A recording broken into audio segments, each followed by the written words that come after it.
Triplet girls crashed a billionaire's wedding like a storm. Minutes later, they dropped a DNA bomb that froze the entire room in silence. But before we dive into the full story, let me know where you're watching from and what time it is. Now subscribe to the channel, and let's get started. The sound of expensive champagne glasses clinking together filled the grand ballroom of the Harrington estate as Harold Spencer, tech billionaire and one of the world's most eligible bachelors, celebrated his wedding day.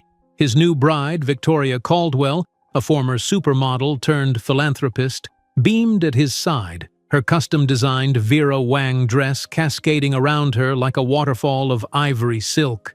The wedding was the social event of the year, with over 300 elite guests including celebrities, politicians, and business moguls, all gathered to witness the union of two of New York's most celebrated figures.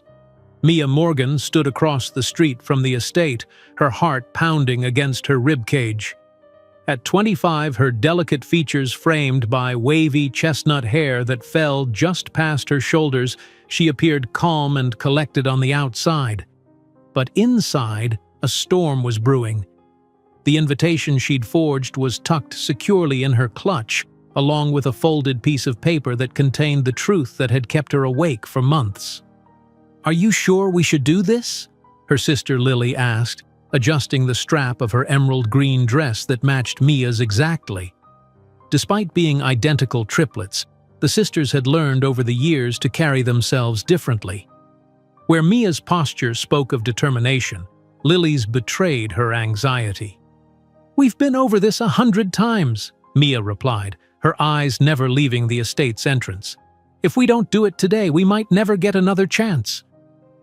The third sister, Emma, stepped out of the taxi that had just pulled up, completing their trio. Unlike her sisters, who had arrived together, Emma had insisted on coming separately, a final protest against what they were about to do. Her reluctance was evident in every movement as she smoothed down her identical emerald dress. "This is insane," Emma whispered as she joined them. "We're about to crash a billionaire's wedding. There's security everywhere. We'll be arrested before we even make it inside." Mia shook her head, determination hardening her features. "The security is focused on keeping out paparazzi and fans, not guests with invitations." She patted her clutch. "These invitations may be forged, but they're perfect replicas. I made sure of it." "And if we do get inside?" Emma pressed. "What then? We just walk up to Harold Spencer on his wedding day in front of hundreds of people and drop this bomb?" "That's exactly what we do," Mia confirmed. "He deserves to know. They all deserve to know." Lily placed a gentle hand on Emma's arm. "Mom would have wanted us to do this. You know that." Their mother, Eleanor Morgan, had passed away 3 months ago after a prolonged battle with cancer. In her final days, delirious with pain and medication, she had revealed a secret she'd kept for over 25 years, a secret that had led the three sisters to this moment, standing outside the wedding of a man who had no idea they existed. "Fine," Emma finally conceded. "But if this goes wrong, I'm blaming both of you." The sisters approached the estate's entrance, their identical appearances causing heads to turn. The security guard at the door barely glanced at their invitations before waving them through, more interested in the celebrities arriving behind them in limousines with tinted windows. Inside, the ballroom was a vision of opulence. Crystal chandeliers hung from the ceiling, casting a warm glow over the gathering. Ice sculptures shaped like swans adorned the center of each table, surrounded by arrangements of white roses and orchids. A string quartet played softly in the corner, their music a gentle backdrop to the buzz of conversation. "There he is," Lily murmured, nodding toward the front of the room where Harold Spencer stood chatting with a group of well-wishers.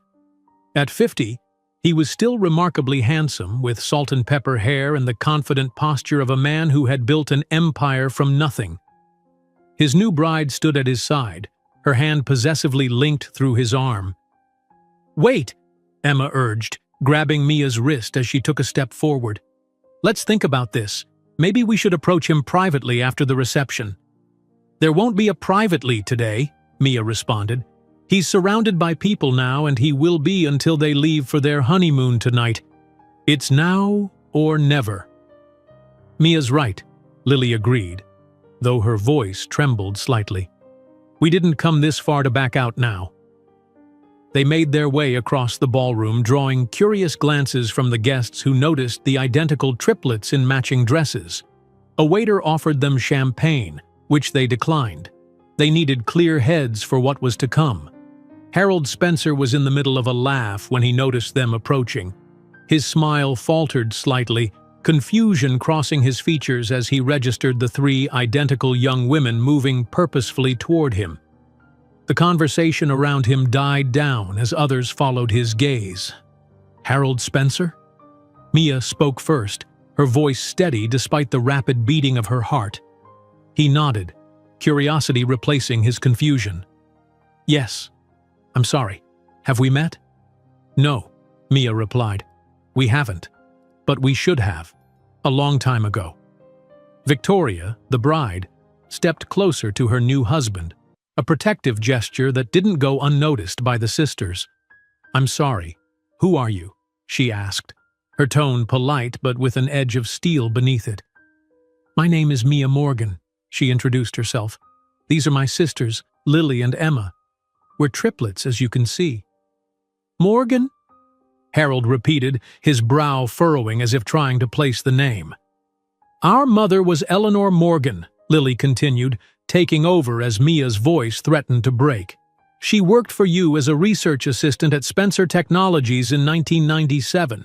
You might remember her." A flash of recognition crossed Harold's face, followed quickly by something else. Alarm. "Eleanor? Yes, I remember her. Brilliant mind. She left the company rather suddenly, as I recall." "She left because she was pregnant," Emma said, her initial reluctance fading as she confronted the man before them. "With triplets." A hush fell over the immediate area as guests sensed the tension unfolding. Victoria's grip on Harold's arm tightened visibly. "I'm not sure what you're implying," Harold said, his voice dropping to a near whisper. "But this is hardly the time or place for—" "We're not implying anything," Mia interrupted, reaching into her clutch and pulling out the folded paper. She unfolded it carefully, revealing a DNA test result. "We're stating a fact. You are our biological father." The silence that followed was absolute. Even the string quartet seemed to hesitate, their music faltering before continuing with a slightly discordant note. Harold's face drained of color as he stared at the paper Mia held out to him. That's not possible," he stammered, making no move to take the document. "It is possible, and it's true," Lily insisted. "Our mother never told you because she knew you were engaged to someone else at the time. She didn't want to ruin your life. So she raised us alone," Emma added. "Worked 3 jobs to put food on the table while you built your empire. Never asked you for a penny." Victoria finally broke her silence. "This is outrageous. You 3 show up at our wedding with some piece of paper and expect us to believe this fantasy?" "It's not a fantasy," Mia replied calmly. "It's our life. We've lived 25 years without a father because our mother made a choice to protect your reputation." She looked directly at Harold. "She never stopped loving you, you know, even after all these years." Harold's hand trembled as he finally reached for the DNA test results. His eyes scanned the page, lingering on the percentage that confirmed paternity with near certainty. "How did you get my DNA?" he asked, his voice barely audible. "Mom kept a watch you gave her," Lily explained, "with a few of your hairs still tangled in the links. She never could bring herself to throw it away." The crowd around them had grown, guests whispering to each other as they witnessed the drama unfolding. Someone from the back called for the security guards, but Harold raised a hand to stop them. "No," he said firmly. "Let them stay." Victoria turned to him in shock. "Harold, you can't possibly be entertaining this. They're obviously con artists looking for money." "We don't want your money," Emma said, a hint of indignation in her voice. "We have careers of our own. Mia is a software engineer, Lily's a pediatrician, and I'm an environmental lawyer. We're doing just fine without your billions." "Then what do you want?" Harold asked, genuine confusion in his voice. Mia took a deep breath. "Our mother died 3 months ago. Cancer. In her final days, she told us the truth about you. She made us promise to find you, to tell you about us. Not for money or for scandal, but because she thought you deserved to know that you have 3 daughters." Harold's composure cracked at this news. "Eleanor is dead?" he whispered, and for a moment the successful businessman was gone, replaced by a man grieving for someone he had once cared for. "Yes," Lily confirmed gently. "She fought hard, but in the end, it was too much. Her last wish was for us to meet you, just once." The room had fallen completely silent now, hundreds of eyes fixed on the unfolding scene. Victoria had dropped Harold's arm and stepped back slightly, her expression unreadable. The weight of the moment pressed down on all of them, suspended in time like the crystals hanging from the chandeliers above. "I think," Harold finally said, clearing his throat, "that we should continue this conversation somewhere more private." He turned to Victoria, whose face had hardened into a mask. "I'm sorry, my dear. I need to speak with these young women." "On our wedding day?" Victoria hissed, but there was more hurt than anger in her voice. "You're leaving our reception to talk to 3 strangers claiming to be your daughters?" "They're not strangers," Harold replied, looking again at the DNA results in his hand. "At least it appears they're not." He turned to the triplets. "There's a study down the hall. We can talk there." As Harold led the 3 sisters away from the reception, the room erupted in whispers. Victoria stood frozen in place, watching her new husband walk away with 3 young women who shared his eyes, his chin, his walk. Similarities that were suddenly glaringly obvious to everyone in the room. In the study, Harold closed the door behind them, shutting out the noise and chaos they'd left behind. He turned to face his daughters, seeing them clearly for the first time. 3 young women who had his features blended with Eleanor's, standing before him like mirrors to a past he'd tried to forget. "Eleanor never told me," he said finally, his voice thick with emotion. "I swear to you, I never knew." "We believe you," Mia said, speaking for all 3 of them. "She didn't want to burden you, but she also didn't want to leave this world with you never knowing about us." Harold sank into a leather chair, the DNA test results still clutched in his hand. 25 years, he murmured. "I've missed 25 years of your lives." "It's not too late," Lily offered hesitantly. If you want to know us now." Harold looked up at the 3 young women standing before him, identical in appearance, but each with her own presence, her own soul. His daughters. The word echoed in his mind, foreign yet somehow right. "Yes," he said finally. "I want to know you. All of you, if you'll let me." Outside the study, the wedding reception continued in disarray, the bride standing alone at the altar of her disrupted fairy tale. Inside, a father and his daughters began the first tentative steps toward bridging a lifetime of absence, unaware that their story was just beginning. Victoria Spencer stood alone at the head table, her wedding dress suddenly feeling too tight, too heavy. The whispers around her had grown into a dull roar as guests speculated about the dramatic confrontation they had just witnessed. Her new husband had been gone for nearly 20 minutes, secluded in his study with 3 young women claiming to be his daughters. Daughters he never knew existed. "Victoria, darling, are you all right?" Her mother appeared at her side, concern etched into her expertly lifted features. "I'm fine, Mother," Victoria replied automatically, though she was anything but. Her perfectly planned wedding day, the culmination of a 2-year courtship with one of the most powerful men in the country, was unraveling before her eyes. "Should I send someone to check on Harold?" her mother persisted, glancing meaningfully toward the door through which Harold had disappeared. Victoria straightened her spine. "No. If my husband wants to spend our wedding reception with 3 strangers, that's his choice. I won't appear desperate by sending someone after him." In the study, time seemed to move differently. Harold sat across from the triplets, trying to process the revelation that had turned his world upside down. He had daughters, 3 of them, with Eleanor Morgan, a woman he'd known briefly but intensely over 2 decades ago. "Tell me about yourselves," he said finally, breaking the silence that had settled over them. "I've missed so much. I want to know everything." The sisters exchanged glances, a silent communication passing between them. "I'll start," Mia offered. "I work as a software engineer at a startup in Boston. Graduated from MIT 3 years ago." "MIT?" Harold couldn't hide his pride. "That's where I went." "We know," Mia nodded. "Mom told us. She said you were brilliant. That's partly why I wanted to go there. To follow in your footsteps, even though I didn't know if I'd ever meet you."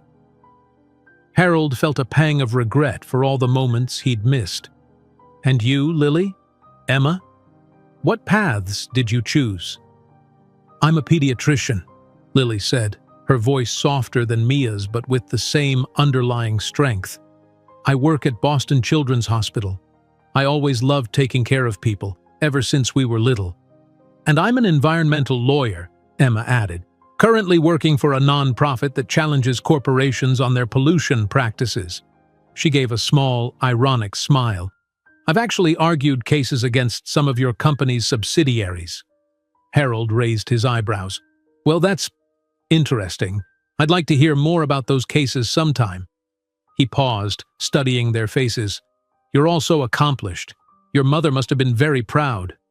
"She was," Lily confirmed, her eyes glistening with unshed tears. "She worked so hard to give us opportunities, to make sure we could pursue our dreams." "What was she like?" Harold asked, his voice dropping to a near whisper. "Later in life, I mean. We lost touch after she left the company." "She was amazing," Emma said, emotion cracking her normally composed demeanor. "Strong, funny, always putting us first. She worked multiple jobs when we were young to keep us in good schools, never complained even when things were tough." "And she never remarried?" Harold asked. Mia shook her head. "There were a few relationships over the years, but nothing serious. She always said her hands were full enough with 3 daughters." "Did she—" Harold hesitated, unsure if he wanted to know the answer. "Did she ever speak of me? Before the end, I mean." The sisters exchanged another glance. "Sometimes," Lily replied carefully. "She kept a photo of you in her bedside drawer, a newspaper clipping from when you made your first million. She would look at it on our birthdays." "She told us you were a good man," Mia added. "Ambitious, but kind. She said you had dreams that were bigger than the life she could offer you." Harold closed his eyes briefly, memories of Eleanor flooding back. Her intelligence, her quiet determination, her gentle humor. She had been an excellent research assistant.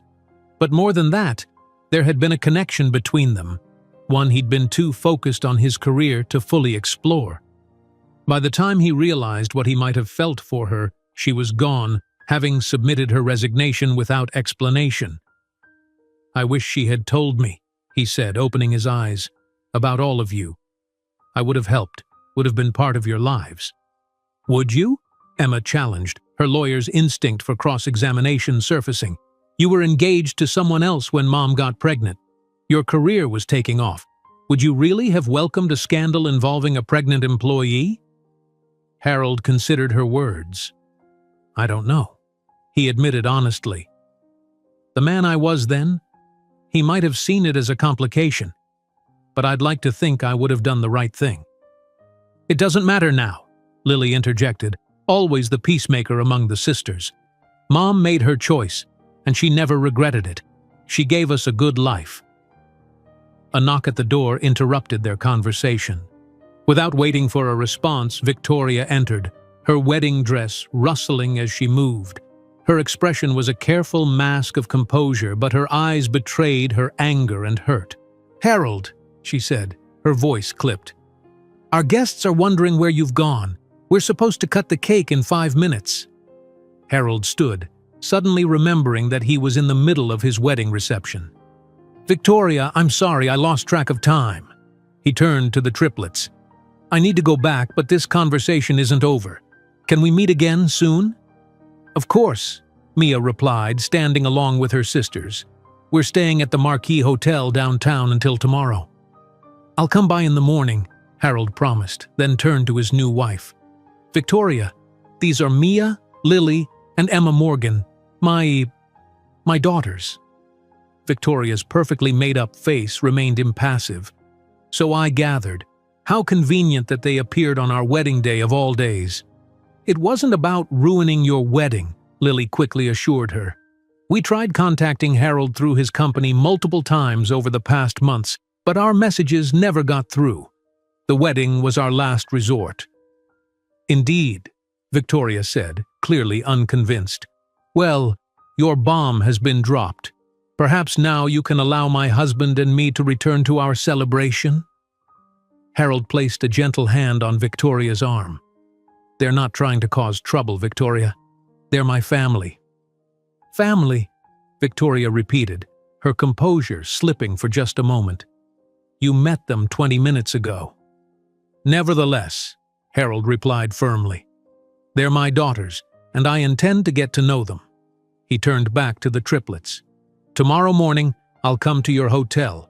We have a lot more to talk about."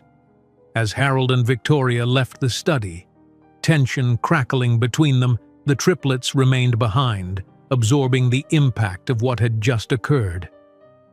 "Well," Emma said once the door closed, "that went better than I expected. I thought we'd be thrown out by security." "He seems genuinely interested in knowing us," Lily observed, her natural optimism surfacing. "That's more than we could have hoped for." Mia, always the most practical of the three, was less convinced. "Let's see if he actually shows up tomorrow. The new wife clearly isn't thrilled about our existence." "Can you blame her?" Emma countered. "We just ruined her wedding day by revealing her new husband has 3 adult children he never knew about. I'd be furious too."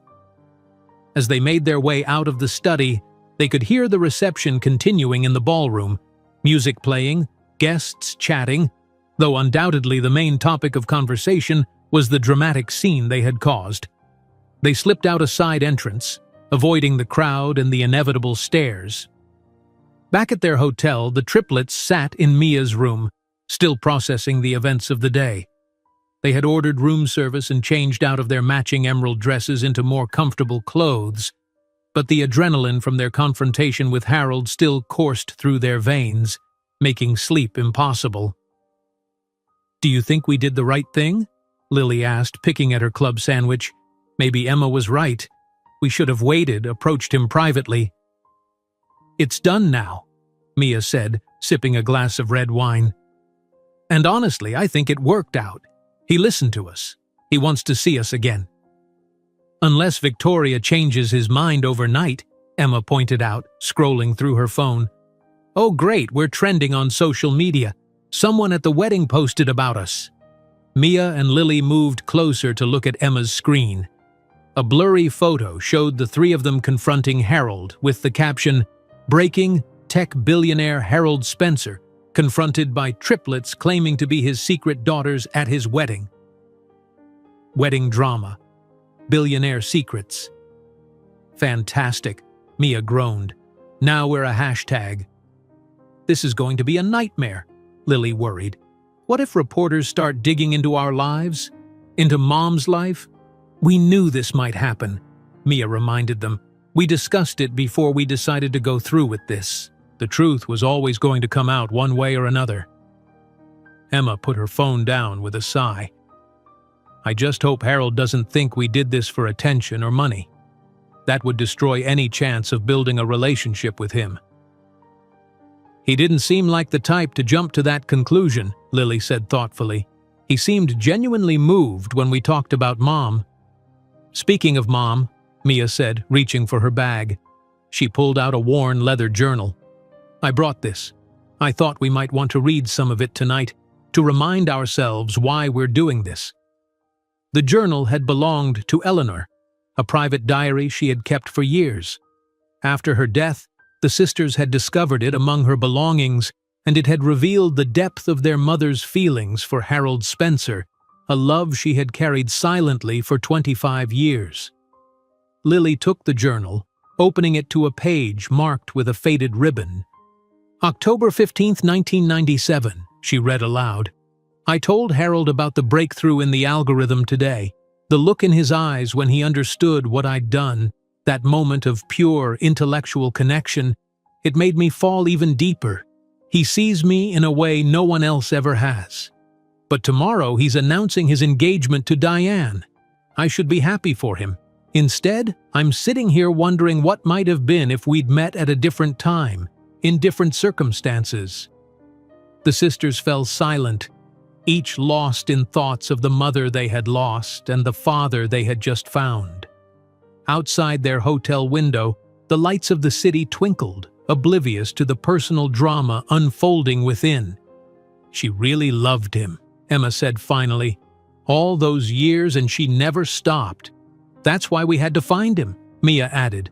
For her sake as much as for ours. I just hope he's worth it, Lily whispered. I hope he's the man she always believed he was. None of them spoke the fear that lingered in the air between them, that Harold Spencer might not live up to the image their mother had carried in her heart for 25 years, and that the father they had finally found might end up being a disappointment after all. Morning light filtered through the hotel room curtains as Mia paced anxiously, checking her watch for the third time in 5 minutes. It's almost 10.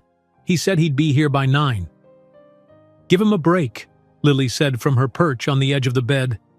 He got married yesterday. I'm sure he has a lot to deal with. Including an angry wife, Emma added, not looking up from her laptop where she was monitoring the news. The stories everywhere now. Business Insider, Forbes, TMZ, even the New York Times has picked it up. Tech titan's wedding interrupted by secret triplet daughters. It's a PR nightmare. Mia stopped pacing. Maybe that's why he's not coming. His PR team probably advised him to stay away from us. A knock at the door silenced their speculation. Mia froze, then moved to answer it. Standing in the hallway was Harold Spencer, dressed casually in jeans and a blue button-down shirt, a stark contrast to the tuxedo he'd worn the day before. His eyes were tired with dark circles suggesting a sleepless night.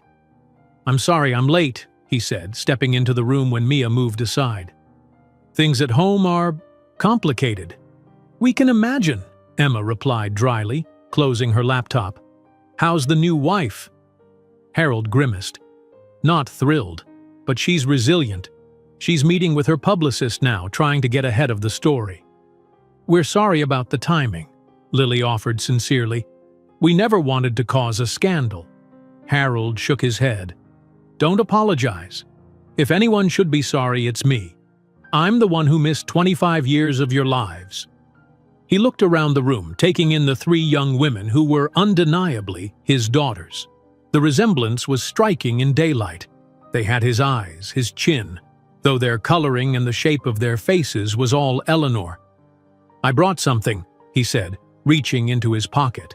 He pulled out a small, worn photograph. I found this last night, going through some old boxes.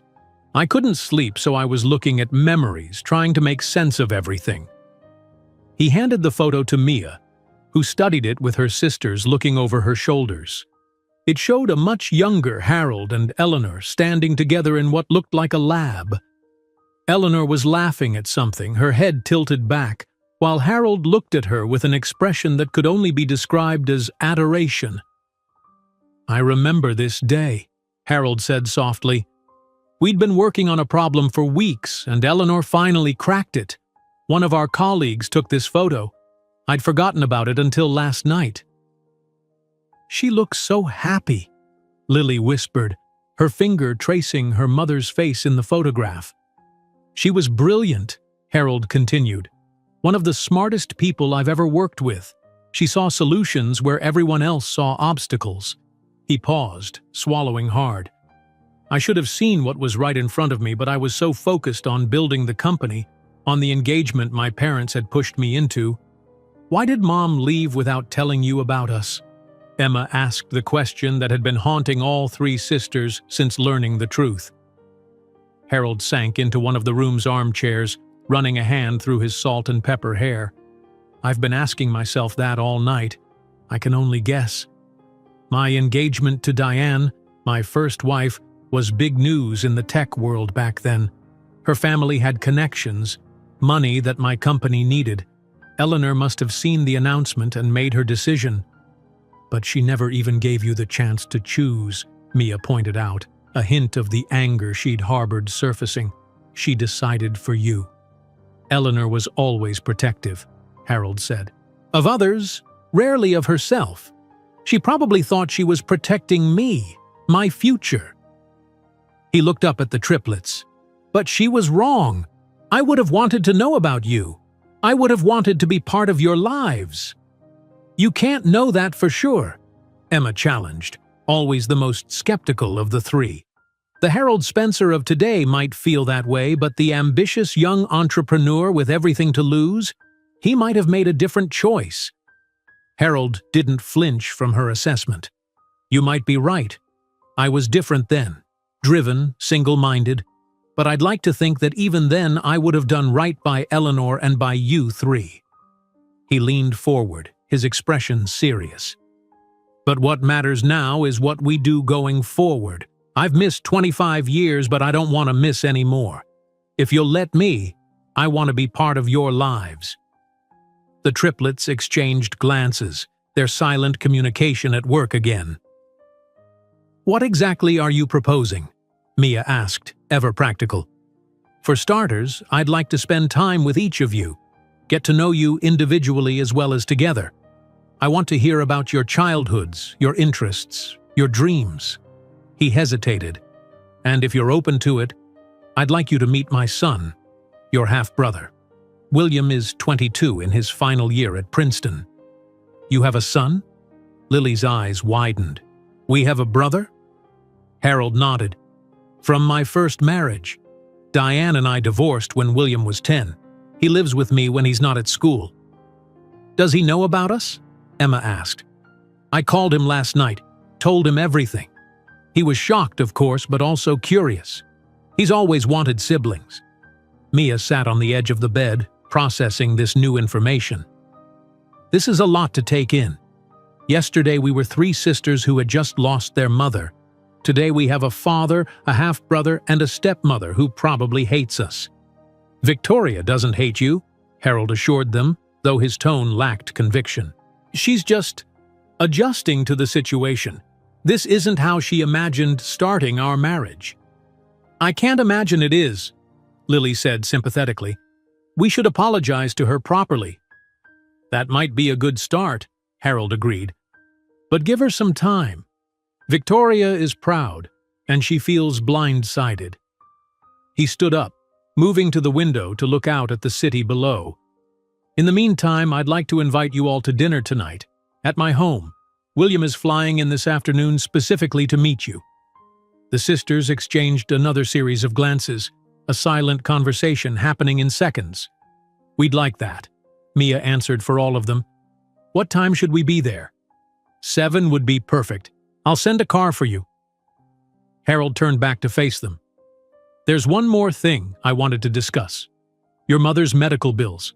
I understand from what you said yesterday that her illness was prolonged.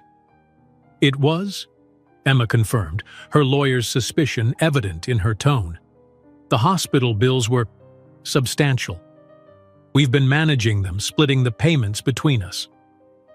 I'd like to take care of that, Harold said firmly. All of it. It's the least I can do. We don't need your money, Mia replied quickly, her pride rising to the surface. We're doing fine on our own. Harold approached her, stopping just short of reaching out to touch her arm, a gesture he seemed to think better of. I know you don't need it. That's clear from the accomplished women you've become, but please let me do this for Eleanor. She raised my children without asking me for a penny. The least I can do is make sure her debts don't burden you. Lily, always the most compassionate of the three, nodded. I think Mom would appreciate that. She never wanted us to worry about money, even at the end when the bills were piling up. Mia and Emma exchanged glances, a silent debate passing between them before Emma finally nodded. "Fine," Mia conceded, "but just the medical bills. Nothing else." "Fair enough," Harold agreed. He checked his watch, a subtle gesture that didn't go unnoticed. "I should go. There's a lot to arrange before dinner tonight." "Including breaking the news to Victoria that we're coming to your house?" Emma guessed. Harold's slight wince confirmed her suspicion. "Victoria will be cordial. She understands the importance of family." "Even family that shows up uninvited and ruins her wedding?" Mia asked with a hint of a smile. "Especially then," Harold replied, matching her tone. "She's resilient, as I said, and she knew what she was getting into, marrying someone with my public profile. Scandals come with the territory." As Harold prepared to leave, Lily suddenly stepped forward. "Wait," she said, her voice soft but determined. "There's something you should have." She went to her purse and pulled out a folded piece of paper. "Mom wrote this for you in her final days.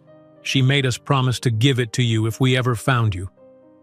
Harold took the paper with reverent care, as if it might disintegrate at his touch.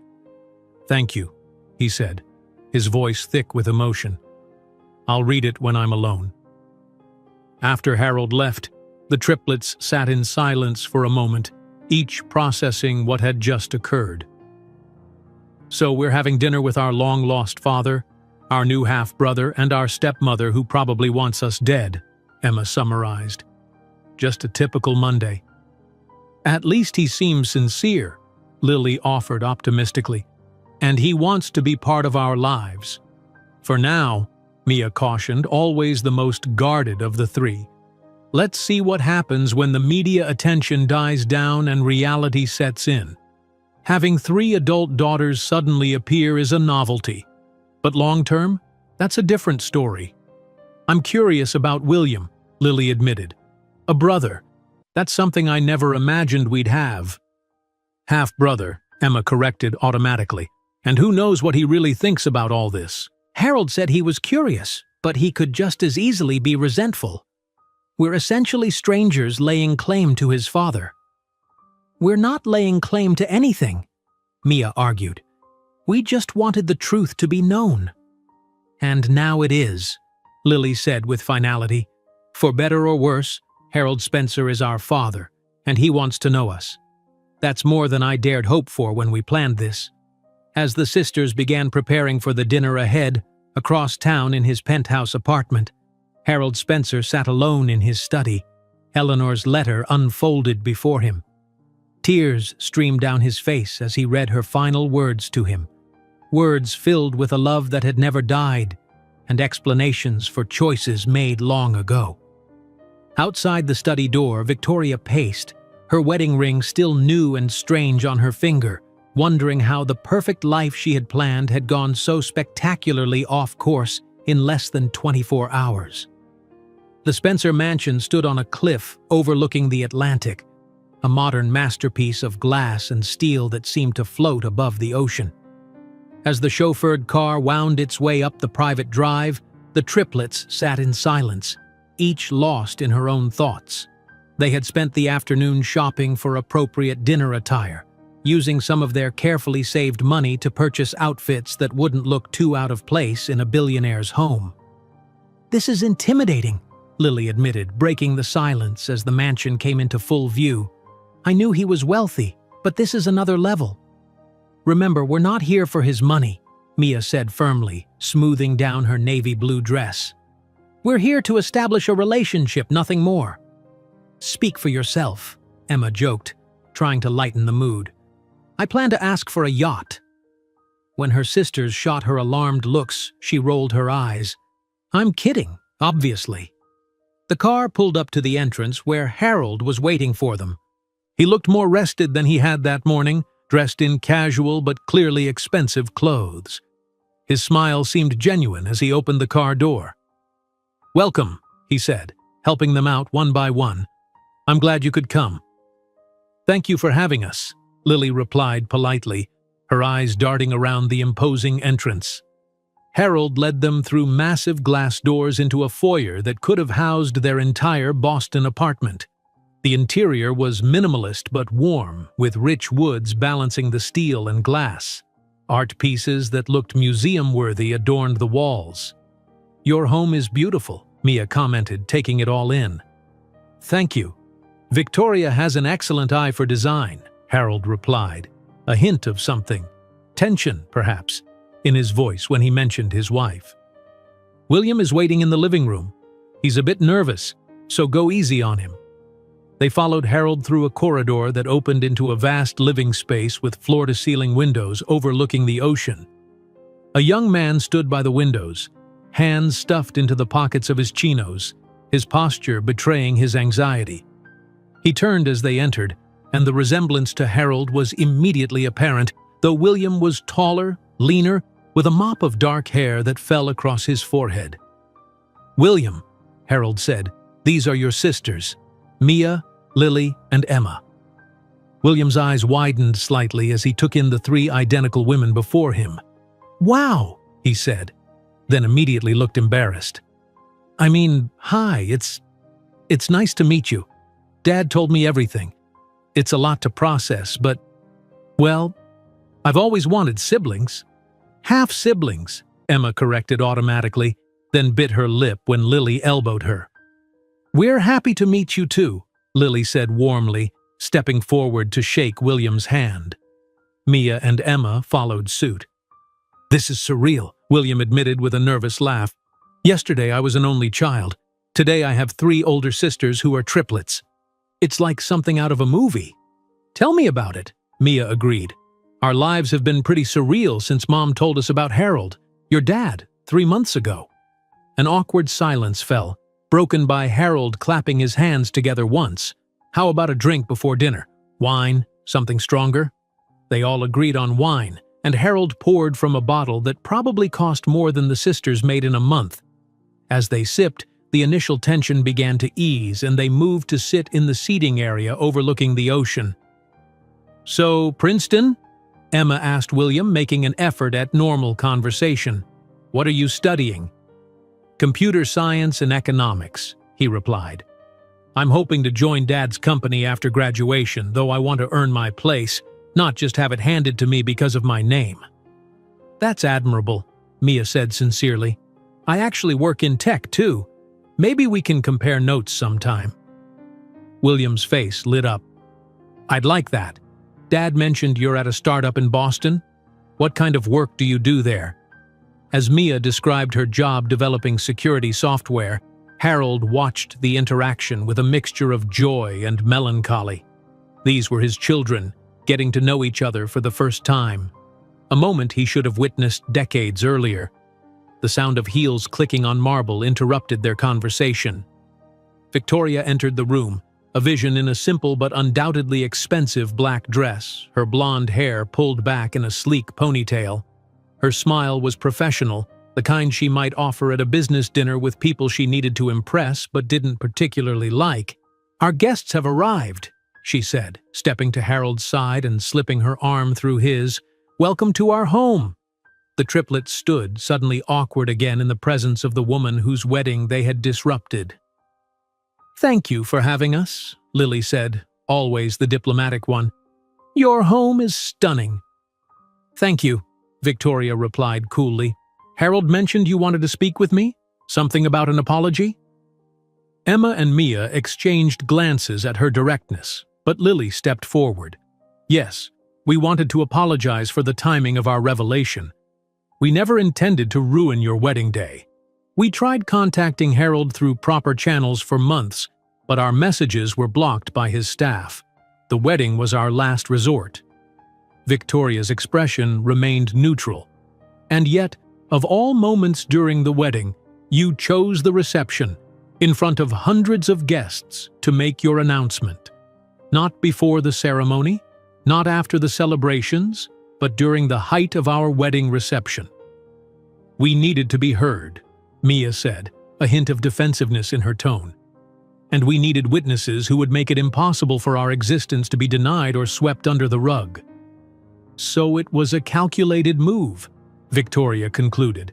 a hint of satisfaction in her voice at having her suspicions confirmed. "Victoria," Harold interjected, a warning in his tone. "They're here as our guests, our family." Victoria's smile tightened almost imperceptibly.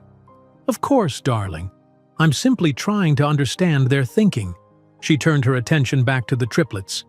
"Dinner will be served soon. Shall we move to the dining room?" The dining room, like the rest of the house, was a study in understated luxury. A long table of dark wood dominated the space, set with fine china and crystal. The sisters took their seats, Mia noting that Victoria had placed them all on one side of the table, with herself, Harold, and William on the other, a subtle but clear division. As the first course was served by silent, efficient staff, Victoria took control of the conversation. "So, I understand you three are quite accomplished in your respective fields. Harold tells me you're a software engineer, Mia, and Lily, a pediatrician, Emma, an environmental lawyer. Your mother must have been quite remarkable to raise three such successful daughters on her own." "She was," Lily agreed, her voice soft with emotion. "She sacrificed everything for us.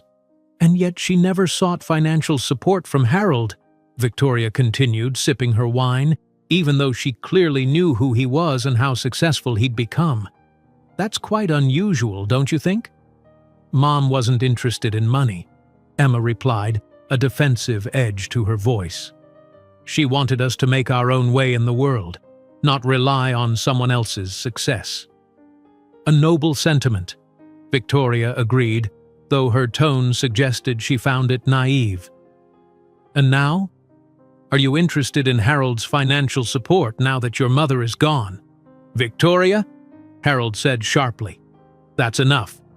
"It's a fair question," Victoria countered, "one I'm sure many people will be asking given the circumstances of their appearance." "We're not here for money," Mia stated firmly, placing her fork down with deliberate care. "We have careers, lives of our own. We came here because our mother's dying wish was for us to know our father, and for him to know about us. Nothing more." William, who had been watching the exchange with growing discomfort, suddenly spoke up. "I believe them, Victoria. Not everyone is motivated by money or status." Victoria turned her cool gaze to her stepson. "Of course, William. I'm simply doing what any protective wife would do, ensuring your father isn't being taken advantage of. I'm perfectly capable of making those determinations myself," Harold said, his patience clearly wearing thin. "Now, can we please enjoy our dinner as a family?" The tension eased somewhat as they moved to safer topics. The sisters' childhoods, William's experiences at Princeton, Harold's early career. Victoria said little, observing the growing connection between Harold and his newly discovered children with a careful, calculating eye. When dessert was served, an elaborate confection that none of the sisters could identify but all found delicious, Harold cleared his throat, drawing everyone's attention. "I've been doing a lot of thinking since yesterday," he began, setting down his spoon, "about time lost and how we might make up for it." He looked at each of the triplets in turn. "I want to establish a trust for each of you. Nothing extravagant, but enough to eliminate any student debt you might have. Provide a down payment for a home if you don't already own one, and create a cushion that allows you to pursue your passions without financial constraint." Victoria's spine stiffened visibly, but she remained silent, her expression carefully neutral. "That's not necessary," Mia began, but Harold held up a hand to stop her. "It's not about necessity," he said gently. "It's about what's right. I missed contributing to your upbringing, to your education.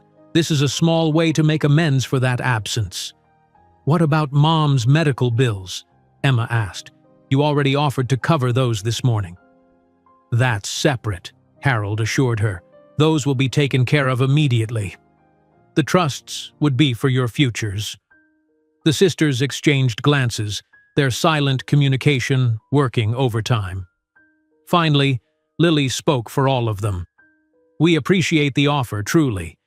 But we need time to think about it. This is all happening very quickly." Harold nodded in understanding.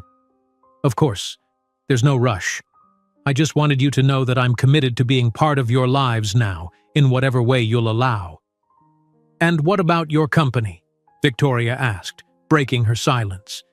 "Will you be updating your will and succession plans as well? After all, you now have 4 children instead of 1. The question hung in the air like a blade, the implication clear. William looked down at his plate, a flush creeping up his neck. "Those are private matters, Victoria," Harold replied evenly, though his eyes had hardened. "And they'll be addressed in private at the appropriate time." Victoria nodded, taking a sip of her wine. "Of course, darling. I just want to ensure all potential complications are considered." After dinner, Harold suggested they move to the terrace for coffee. The night was clear, the ocean visible under a nearly full moon. As Victoria excused herself to take a call, claiming it was from her publicist regarding their situation, the atmosphere immediately lightened. William, who had been reserved throughout dinner, visibly relaxed once Victoria was gone. "I'm sorry about that," he said quietly to the sisters. "Victoria can be protective." "It's understandable," Lily said generously. "We did disrupt her wedding." "Still," William insisted, "your family, my sisters." He smiled, the word clearly new and pleasant on his tongue. "I've always wanted siblings to share things with. The Spencer name can be isolating."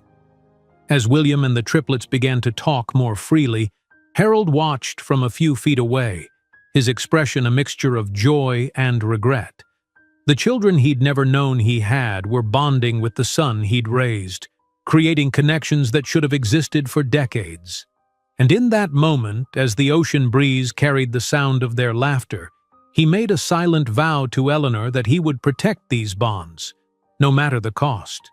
The morning after their dinner at the Spencer mansion, the triplets woke to a reality they were still struggling to comprehend.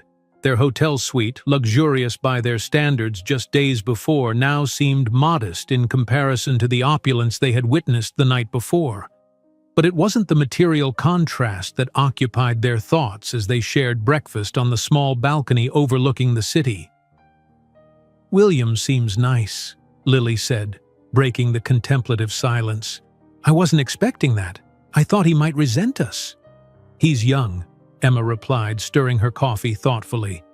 22 is still idealistic. Give him time to realize we might threaten his inheritance." "Not everyone is as cynical as you, Em," Mia countered. "Maybe he genuinely wants siblings.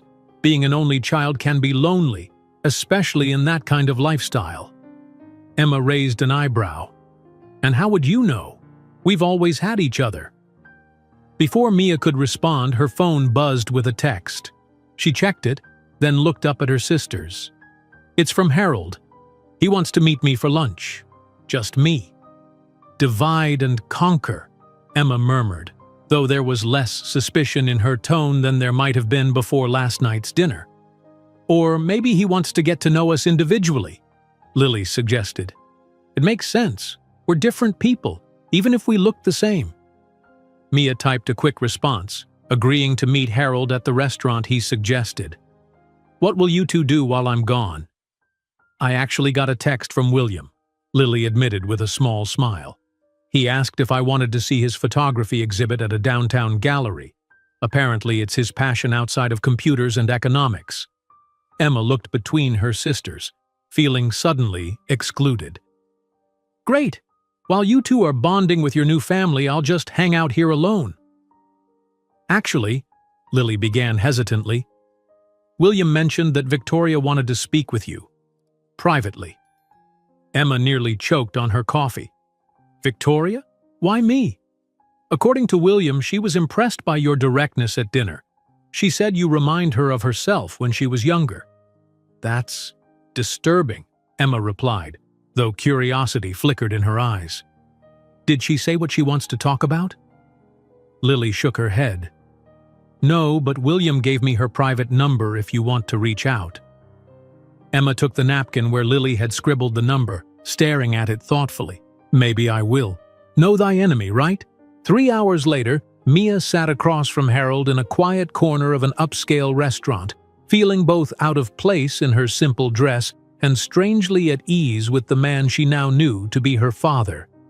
They had covered the basics during the first course: how the sisters had grown up, their education, Mia's early interest in computers that had led to her career in cybersecurity. "You really are like me," Harold said, studying her with a mixture of wonder and sadness. "Eleanor used to say I could lose myself in code for days, emerging only when I'd solved whatever problem was obsessing me." "Mom used to say the same about me," Mia admitted. "She'd leave sandwiches outside my door during high school when I was working on a project." Harold smiled, though pain flickered behind his eyes. "I've been reading about your work. The encryption algorithm you developed for your company is impressive. Innovative." Mia couldn't hide her surprise. "You researched me?" "All three of you," Harold confirmed. "After you left last night, I couldn't sleep. I wanted to know everything about you to make up for lost time." "And what did you learn?" Mia asked, curious about what digital footprint her life had left. "That you're brilliant, dedicated, and fiercely protective of your sisters. That you took the lead in caring for your mother during her illness while maintaining your career. That you've turned down more lucrative positions at larger companies because you believe in the mission of your current startup." Harold leaned forward.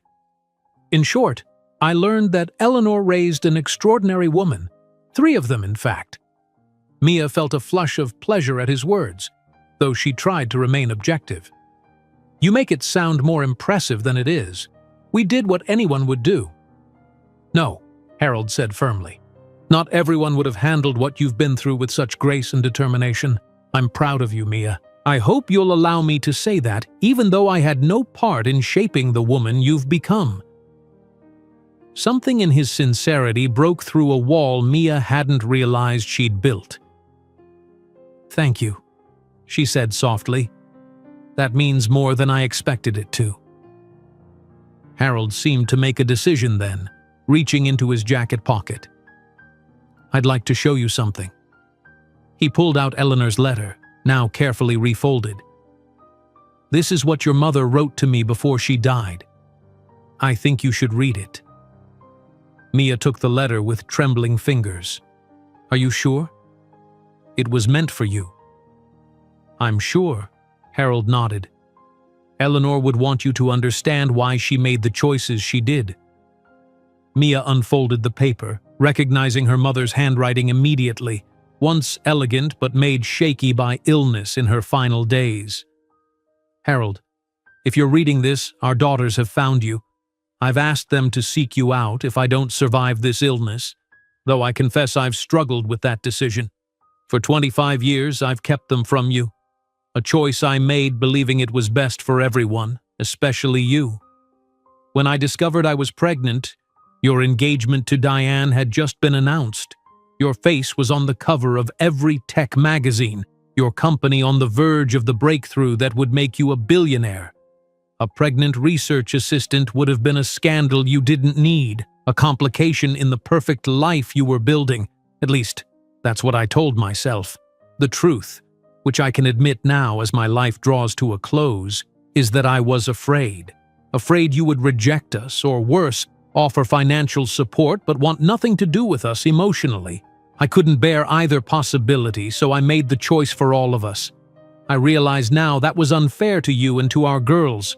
They deserved to know their father, and you deserved to know them. They are extraordinary, Harold, brilliant, compassionate, strong in ways I never had to be. Mia, with her sharp mind and protective nature, Lily, with her infinite capacity for empathy, Emma, with her fierce sense of justice. They are the best of both of us, and my greatest accomplishment.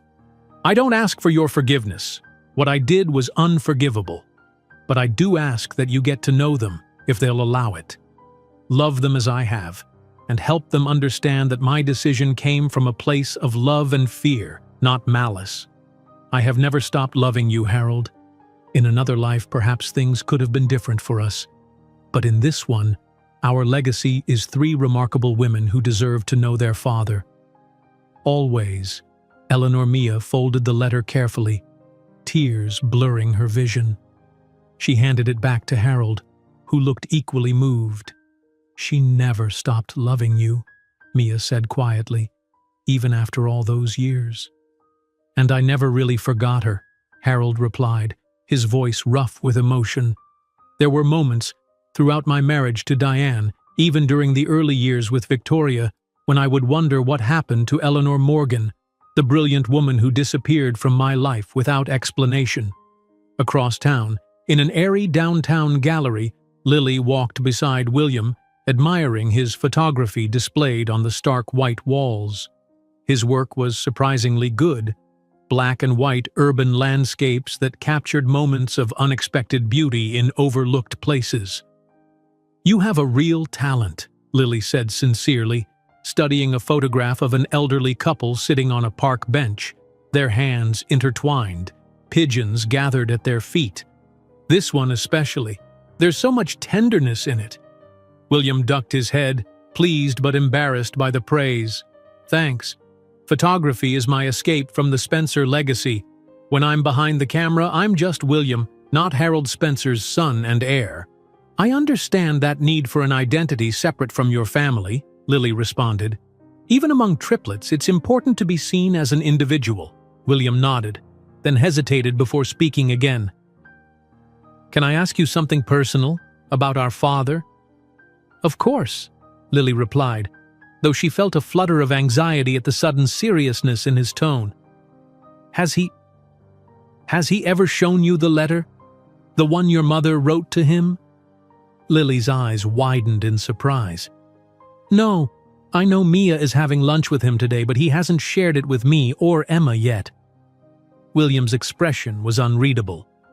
"He showed it to me last night, after you all left. He was different afterward. Emotional in a way I've rarely seen him." He paused. "Whatever your mother wrote, it affected him deeply. I think it's changed how he sees his whole life." Meanwhile, in a private lounge at an exclusive women's club, Emma sat across from Victoria Spencer, trying to read the inscrutable expression of the woman who was, technically, her stepmother. Victoria had suggested the meeting place, a sanctuary where business deals and social alliances were formed among Manhattan's elite women. "Thank you for agreeing to meet with me," Victoria said, sipping a flute of champagne. Unlike the cool politeness she'd displayed at dinner, there was a directness to her now that Emma found easier to address. "I was curious," Emma admitted. "It's not every day your new stepmother requests a private audience after you've ruined her wedding." To Emma's surprise, Victoria laughed, a genuine sound that softened her features momentarily. "You're refreshingly blunt, a quality we share, it seems." "So William mentioned," Emma replied cautiously, "though I'm not sure that's a compliment." "It is, from me," Victoria assured her. "In my world, our world I suppose I should say now, people rarely say what they mean. There are layers of artifice, hidden agendas. It's exhausting." "And yet you thrive in it," Emma observed.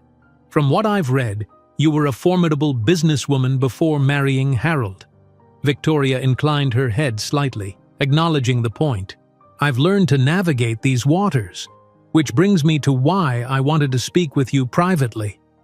She set down her champagne, her expression turning serious. "Harold is a good man, but he can be naive when it comes to matters of the heart. He wants to believe the best of people, especially those he cares about." "Like his long-lost daughters?" Emma guessed, her guard rising.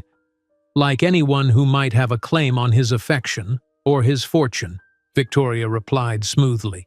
"I'm not suggesting you and your sisters are here for his money. Your careers speak for themselves.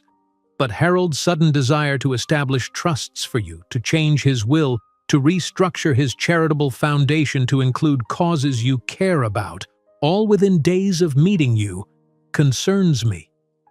Emma blinked in surprise. "His charitable foundation? He hasn't mentioned anything about that to us." "No, he wouldn't have. Not yet." Victoria studied Emma carefully. "He spent most of last night on his laptop, researching pediatric cancer charities for Lily, cybersecurity education initiatives for Mia, and environmental law clinics for you.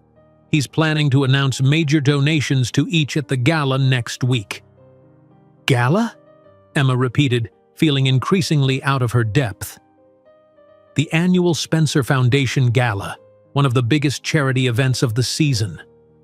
Victoria sipped her champagne again. "Harold wants to introduce you three publicly as his daughters, to all of New York society, to his business associates, to everyone who matters in our world." Emma's revelation about the gala sent ripples through the Triplet's quiet hotel suite that evening. Gathered around the small dining table with takeout containers between them, they shared what they'd learned during their separate meetings. "A gala?" Mia repeated, setting down her chopsticks. "He wants to introduce us to everyone. Make it official." "That's what Victoria said," Emma confirmed. She seemed concerned about how quickly he's moving with all this, the trusts, changing his will, the charitable donations in our names. "William mentioned the gala, too," Lily added. "He said it's a huge event. Celebrities, politicians, business leaders, everyone who's anyone in New York attends. And now he wants to parade us around like his newly discovered heiresses," Emma said, her expression troubled.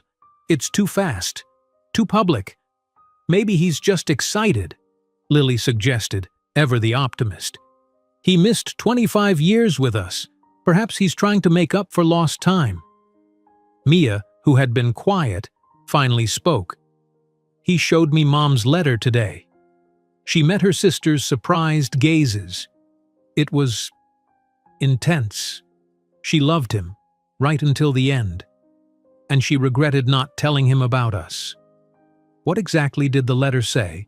Emma asked. Mia recounted the contents as best she could remember, the raw emotion in Eleanor's final words to the man she had loved from afar for over 2 decades. When she finished, the sisters sat in silence, absorbing the implications. "She was protecting him," Lily said softly. "All those years, we thought she was just being strong, raising us alone, but she was actually sacrificing her own happiness for his career." "Or she was afraid of rejection," Emma countered, always the most pragmatic. "She said it herself in the letter." "Either way," Mia interjected, "I think reading that letter changed something in Harold. William told Lily the same thing. This isn't just about duty or guilt for him. He genuinely wants to connect with us. And Victoria is worried about how that connection might affect her position," Emma added, recalling her conversation with their new stepmother. "She didn't say it outright, but I got the sense she's concerned about her influence over Harold now that we're in the picture." "So what do we do?" Lily asked, looking between her sisters. "About the gala, the trusts, all of it?"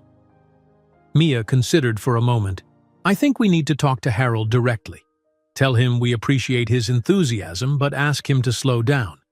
We need time to adjust to all this, too." "Agreed," Emma said.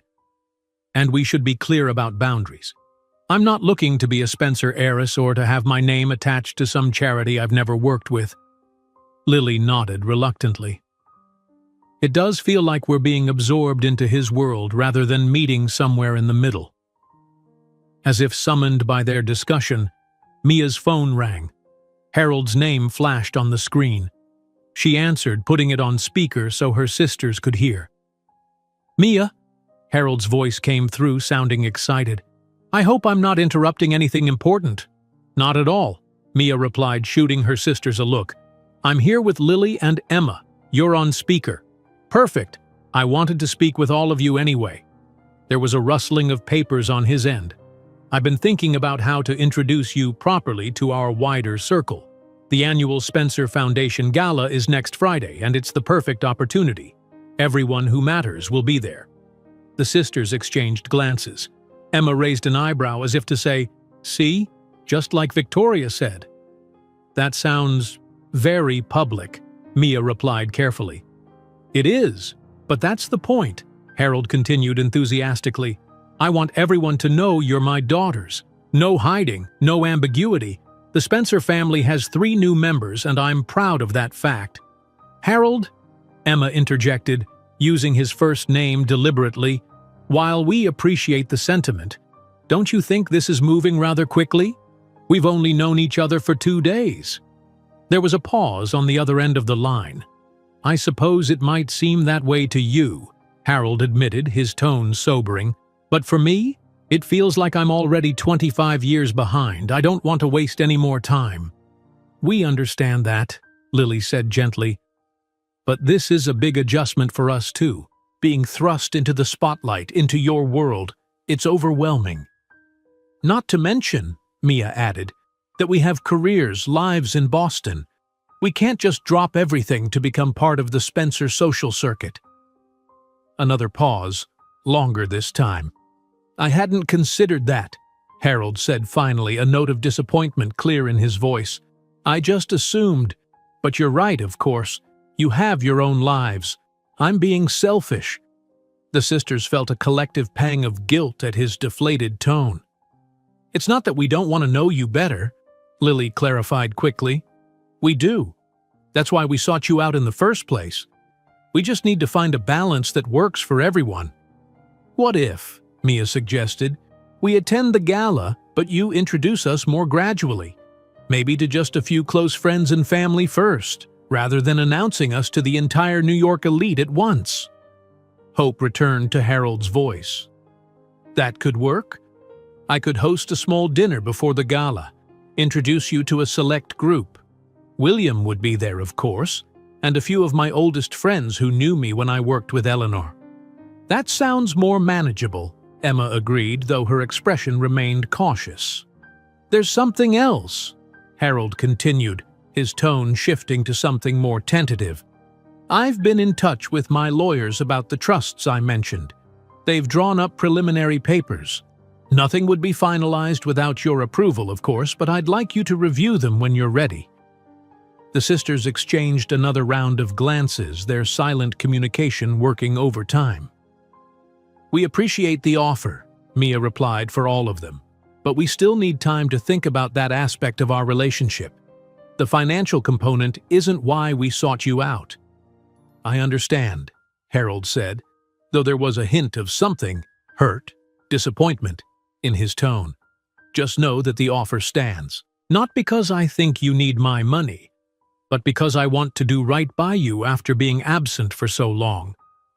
After they hung up, the sisters sat in contemplative silence. He really is trying, Lily said finally, in his own way. His own very wealthy, very public way, Emma added, though there was less skepticism in her voice than before.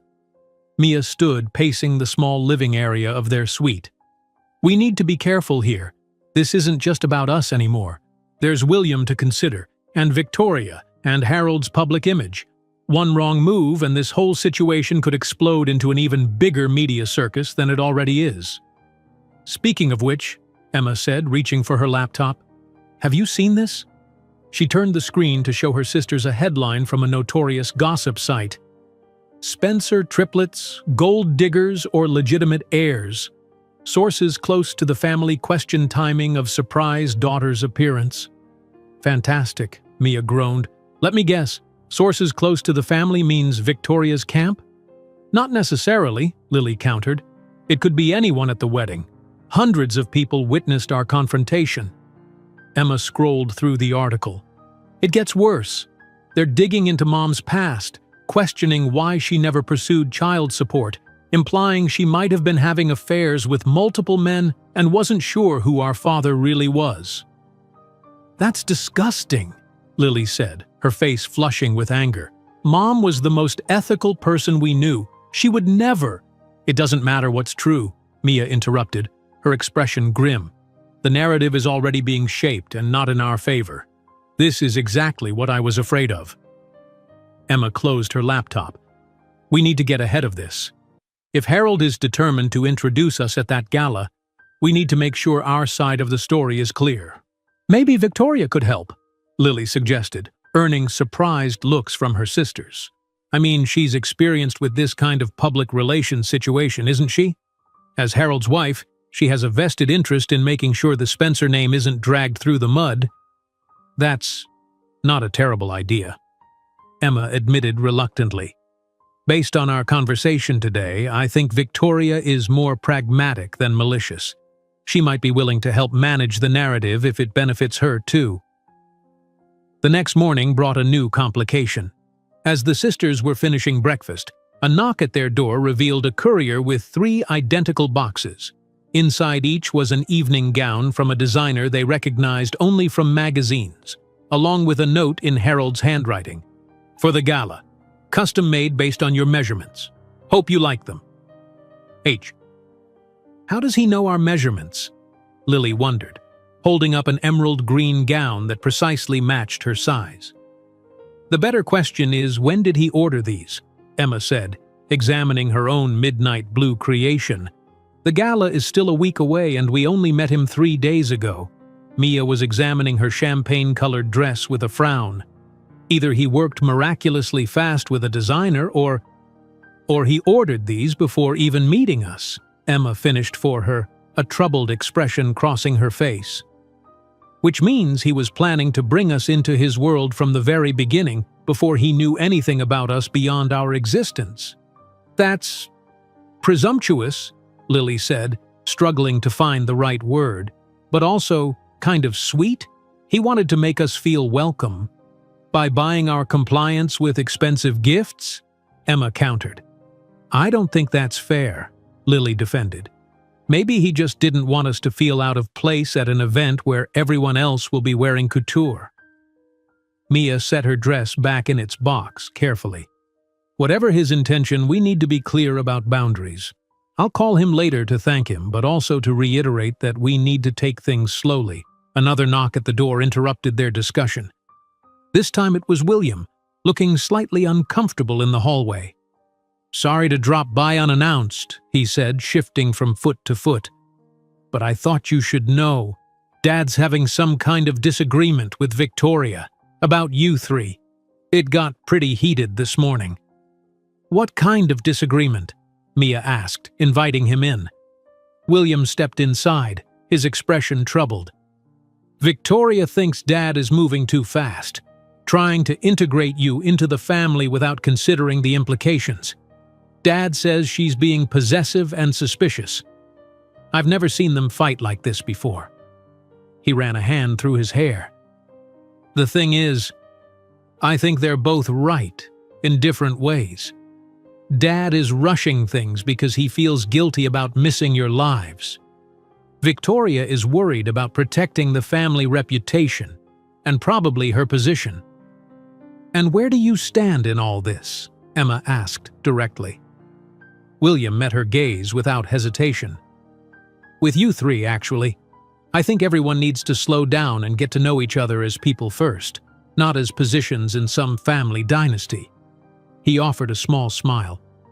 I like having sisters. I don't want this situation to implode before I've had a chance to really know you. His sincerity was disarming.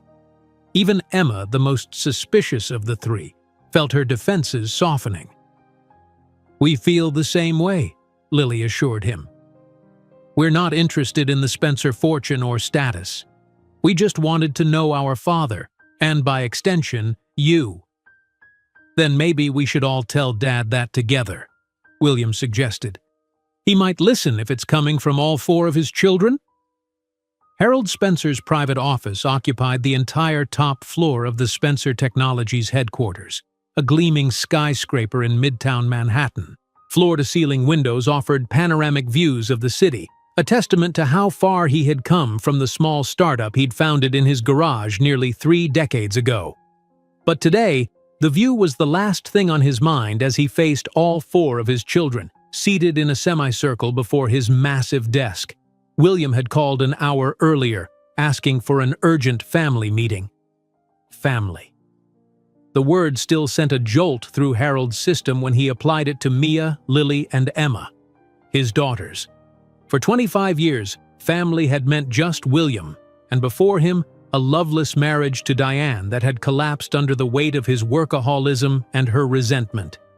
Now, looking at the 4 young adults before him, William with his earnest expression, Mia with her analytical gaze so like his own, Lily with her compassionate eyes, and Emma with her guarded posture, Harold felt a surge of emotion he couldn't quite name. Pride, anxiety, joy, perhaps all three. "So," he said, breaking the silence that had settled over them after the initial pleasantries. "William said this was important. I'm listening." The siblings exchanged glances, a silent communication passing between them that surprised Harold. Despite having known each other for only days, the triplets and William seemed to have formed a genuine connection. "Dad," William began, taking the lead as they had agreed. "We've been talking, all four of us. And while we appreciate everything you're trying to do to welcome Mia, Lily, and Emma into the family, we're concerned that things are moving too quickly." Harold's brow furrowed. "Too quickly? But we've already lost so much time." "That's just it," Mia said, leaning forward slightly. "You can't make up for 25 years in a week. Pushing too hard, too fast might damage the relationship we're trying to build." "The gowns, for instance," Emma added. "They're beautiful and we appreciate the gesture, but they also make us feel like you're trying to transform us into something we're not. Society heiresses ready to take our place in the Spencer dynasty." Harold looked taken aback. "That wasn't my intention at all. I just wanted you to feel comfortable at the gala, to fit in with that world." "But that's not our world," Lily said gently. "We didn't grow up with galas and designer dresses. We grew up in a modest apartment in Boston with a single mother who worked multiple jobs to give us opportunities. And we're proud of that upbringing," Mia added firmly. "We don't want to pretend to be something we're not, even to make your social circle more comfortable with our existence." Harold sat back in his chair, absorbing their words. For a moment, he looked older, the weight of his mistakes evident in the lines of his face. "I've been trying to force you into a mold," he said finally. "Just like my father did to me. I didn't even realize I was doing it." "You were excited," William offered, his tone conciliatory. "You wanted to make up for lost time." "That's no excuse," Harold replied, shaking his head. "I should have asked what you wanted, not assumed I knew best." He looked directly at the triplets. "I'm sorry, truly. This is all new to me, and I'm making mistakes." The sincerity in his voice disarmed the sisters, even Emma, who had been the most skeptical of his intentions. "We understand," Lily assured him. "This is new for all of us. We just need to find a pace that works for everyone." Harold nodded slowly. "So, no gala introduction? No trusts? No charitable foundation adjustments?" "Not no," Mia clarified. "Just not yet. Maybe we start smaller. The dinner you mentioned with close friends sounds more manageable. As for the financial aspects, we appreciate the gesture, but we'd rather focus on building a personal relationship first." "And the gowns?" Harold asked, a hint of his earlier enthusiasm returning. "They were commissioned from a designer who works exclusively for our family. But if they make you uncomfortable..." The sisters exchanged glances again. "They are beautiful," Lily admitted with a small smile. "Maybe we could save them for a more appropriate occasion? When we're ready for a more public introduction?" Harold's face brightened. "Of course. Whenever you're ready." He stood and moved around his desk to be closer to them, no longer the powerful CEO but simply a father trying to connect with his children. "I want to do this right, all of it. Whatever pace you need, whatever boundaries you want to set, just tell me." "There's something else we should discuss," Emma said, her lawyer's directness coming to the fore. "The media situation. There's already a negative story circulating about us, questioning our motives and even our mother's character." Harold's expression darkened. "I saw that. My PR team is preparing a statement condemning the speculation and affirming that DNA tests have confirmed you are my daughters." "Is that wise?" William asked. "Engaging with gossip might just fuel more stories." "Perhaps," Harold conceded. "But I won't have Eleanor's reputation smeared. She deserves better than that." A knock at the door interrupted their conversation. Victoria entered without waiting for a response, her expression carefully neutral as she surveyed the gathering. "I'm sorry to interrupt your family meeting," she said, her emphasis on family subtle but unmissable. "But the governor is on line 1. He says it's urgent regarding the tech initiative legislation." Harold looked torn, the demands of his business empire clashing with his desire to continue this crucial conversation with his children. "Take the call," Mia said, standing. "We've said what we needed to say. We can talk more later." The others stood as well, preparing to leave, but Harold hesitated. "Are you sure? This conversation feels more important than legislative details." "We're sure," Lily assured him. "Besides, we have plans with William this afternoon." This was news to William, whose surprise showed briefly before he caught on and nodded enthusiastically. "Right, I'm giving them a tour of my favorite spots in the city." As they filed out of the office, Victoria held back, placing a hand on Harold's arm. "We need to talk later," she said quietly. "About all of this." Harold nodded distractedly, his eyes still on his children's retreating forms. Outside the Spencer Technologies building, the siblings found themselves standing together on the busy sidewalk, momentarily unsure of their next move. "So, about those plans we supposedly have," William said with a grin. "Any ideas? I really would be happy to show you around." "I'd like that," Lily replied warmly. "I've only been to New York once before for a medical conference, and I didn't get to see much beyond the hotel and convention center." "Actually," Emma interjected, checking her phone, "I should probably head back to the hotel. I have a video call with my office in an hour. They're being understanding about this family emergency, but I do need to check in. And I promised to review some code for a colleague," Mia added reluctantly. "It's due tomorrow." William looked disappointed but understanding. "Real-life calls, huh? Rain check then? Maybe dinner tonight instead?" Before they could agree, a flash went off nearby. A man with a professional camera was rapidly taking photos of them from across the street. "Is that?" Lily began. "Paparazzi," William confirmed grimly, stepping slightly in front of his sisters in a protective gesture. "Welcome to life as a Spencer. Let's get you a cab back to your hotel before more show up." As William hailed a taxi, Emma glanced over her shoulder at the photographer, who was now talking on his phone, likely alerting others to their location. "Is it always like this for you?" she asked William. He shrugged, a practiced nonchalance that didn't quite mask his discomfort. "On and off. It gets worse when there's a story attached to the Spencer name, like now with you three showing up. It'll die down eventually." The taxi pulled up, and the triplets prepared to leave. "Tonight, then?" William confirmed. "Dinner somewhere quiet, away from cameras?" "Sounds perfect," Lily agreed, speaking for all of them. As the taxi pulled away, Mia watched William through the rear window, standing alone on the sidewalk, his shoulders slightly hunched against the unwanted attention. For the first time, she considered what it must have been like for him, growing up in the spotlight, the sole heir to a fortune and legacy he hadn't asked for.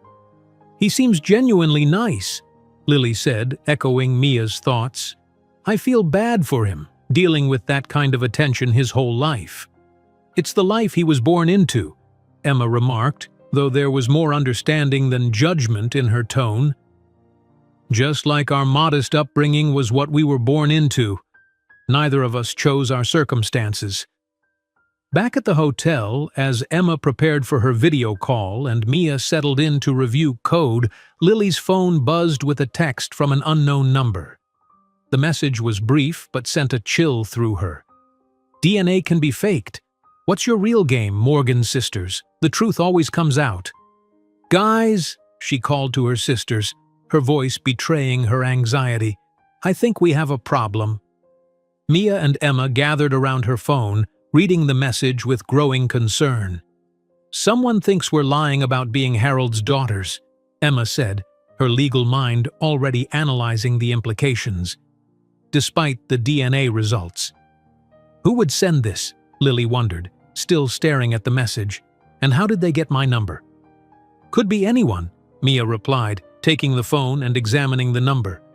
An employee at the lab Harold used, someone from the wedding who overheard details, a reporter digging for a story.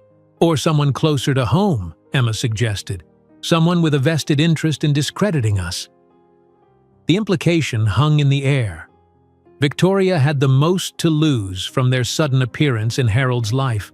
Her position as his wife, her influence over his decisions, her access to his fortune. "We shouldn't jump to conclusions," Lily cautioned, always the peacemaker. "It could be anyone," and Victoria seemed genuinely interested in finding common ground when she met with Emma. "True," Emma conceded, "but that was before we had a family meeting with Harold that she wasn't part of, before we started bonding with William. Her position is becoming more threatened by the day." "We should tell Harold about this," Mia decided, handing the phone back to Lily. "Not to accuse anyone, but because he should know someone is trying to undermine the DNA results." Before they could decide on their next move, there was a knock at their door. Cautious after the threatening text, Mia checked the peephole before opening it. A uniformed hotel staff member stood in the hallway with an envelope. "Delivery for the Morgan sisters," he announced, handing the envelope to Mia before departing. Inside was a handwritten note from Harold. "After our conversation, I realized you might prefer a more private gathering before any public appearances. Would you join me at my summer home on Long Island this weekend? Just the family. You three, William, Victoria, and me. No pressure, no society, just a chance to get to know each other better. Cars will be available if you accept. Harold." A weekend with the Spencers, Emma mused as they considered the invitation. That could either be a disaster or exactly what we need to establish some real connections. "I vote we go," Lily said decisively. "It's the kind of smaller step we just asked for. We can't refuse now." "I agree," Mia nodded. "But we should be prepared for anything, including more resistance to our presence in Harold's life." As they began to plan for the weekend ahead, none of them noticed the blinking light of the hotel phone, indicating a message had been left while they were out. A message from someone claiming to have known Eleanor Morgan in 1997. Someone with information that could change everything they thought they knew about their mother's relationship with Harold Spencer. It was Emma who noticed it first, the blinking red light on the hotel phone as she passed by the desk on her way to retrieve her laptop charger. "Hey, we have a message," she called to her sisters who were still discussing the weekend invitation from Harold. "Probably the hotel confirming our extended stay," Mia replied without looking up from her packing list for the Long Island trip. Emma pressed the voicemail button, expecting to hear the professional tone of hotel management. Instead, a gravelly male voice filled the room, causing all three sisters to freeze. "This message is for the Morgan triplets. My name is Dr. James Whitman. I was head of research at Spencer Technologies in 1997 when your mother worked there. I've seen the news stories about you three and Harold Spencer. There are things you should know about your mother and Harold, things that might change how you see both of them. Meet me at the Riverside Cafe tomorrow at 10 a.m. if you want to learn the truth. Come alone." The message ended, leaving a heavy silence in its wake. Lily was the first to speak, her voice barely above a whisper. "What does that mean? What truth?" "Could be nothing," Mia said, though her expression betrayed her unease. "Maybe he's just looking to make money selling some story to the tabloids." "Or," Emma countered, her legal mind already analyzing possibilities, "he actually knows something important, something that could explain why Mom kept us a secret all these years." Lily's phone buzzed with a text from William, asking if they'd decided about the weekend at the summer house. The mundane normalcy of it seemed jarringly disconnected from the bombshell they'd just received. "What do we do?" Lily asked, looking between her sisters. "About Dr. Whitman? About the weekend?" "We do both," Mia decided after a moment of thought. "We meet with Whitman tomorrow morning, hear what he has to say, then head to Long Island afterward. Harold's assistant said the cars would be available whenever we're ready." "And if what Whitman tells us changes everything?" Emma pressed. "If it makes us not want to spend a weekend with Harold?" Mia considered this. "Then we'll cancel. but I think we need to hear him out before making any decisions. The Riverside Cafe was a small, unassuming establishment tucked away on a quiet corner near the Hudson. The triplets arrived 15 minutes early, selecting a table in the back that offered privacy while still allowing them to observe the entrance. They ordered coffee and waited, each lost in her own thoughts about what revelations might lie ahead. At precisely 10 a.m., a man entered the cafe. He appeared to be in his late 60s with thinning gray hair and wire-rimmed glasses, dressed in a tweed jacket that had seen better days. His eyes scanned the room until they landed on the three identical women watching him intently. Recognition, followed by a flash of something like pain, crossed his features. "You look so much like her," he said as he approached their table. "Eleanor, especially around the eyes." "Dr. Whitman?" Mia asked, her tone cautious. He nodded, taking the empty seat they'd left for him. "Thank you for coming. I wasn't sure you would." "Your message was intriguing," Emma said, getting straight to the point. "You said you know something about our mother and Harold Spencer that might change how we see them. What exactly did you mean by that?" Whitman ordered a coffee from a passing waitress before turning back to the sisters. "I worked closely with both your mother and Harold in those days. Eleanor was brilliant, one of the finest minds I've ever encountered. And Harold, well, he was ambitious, driven. Everything he touched seemed to turn to gold." "We know all this," Emma interrupted impatiently. "What we don't know is why you wanted to meet us." Whitman studied each of them in turn. "Because the narrative being spun in the press that Harold never knew about you because Eleanor kept you a secret isn't entirely accurate." The sisters exchanged startled glances. "What do you mean?" Lily asked, her voice barely audible.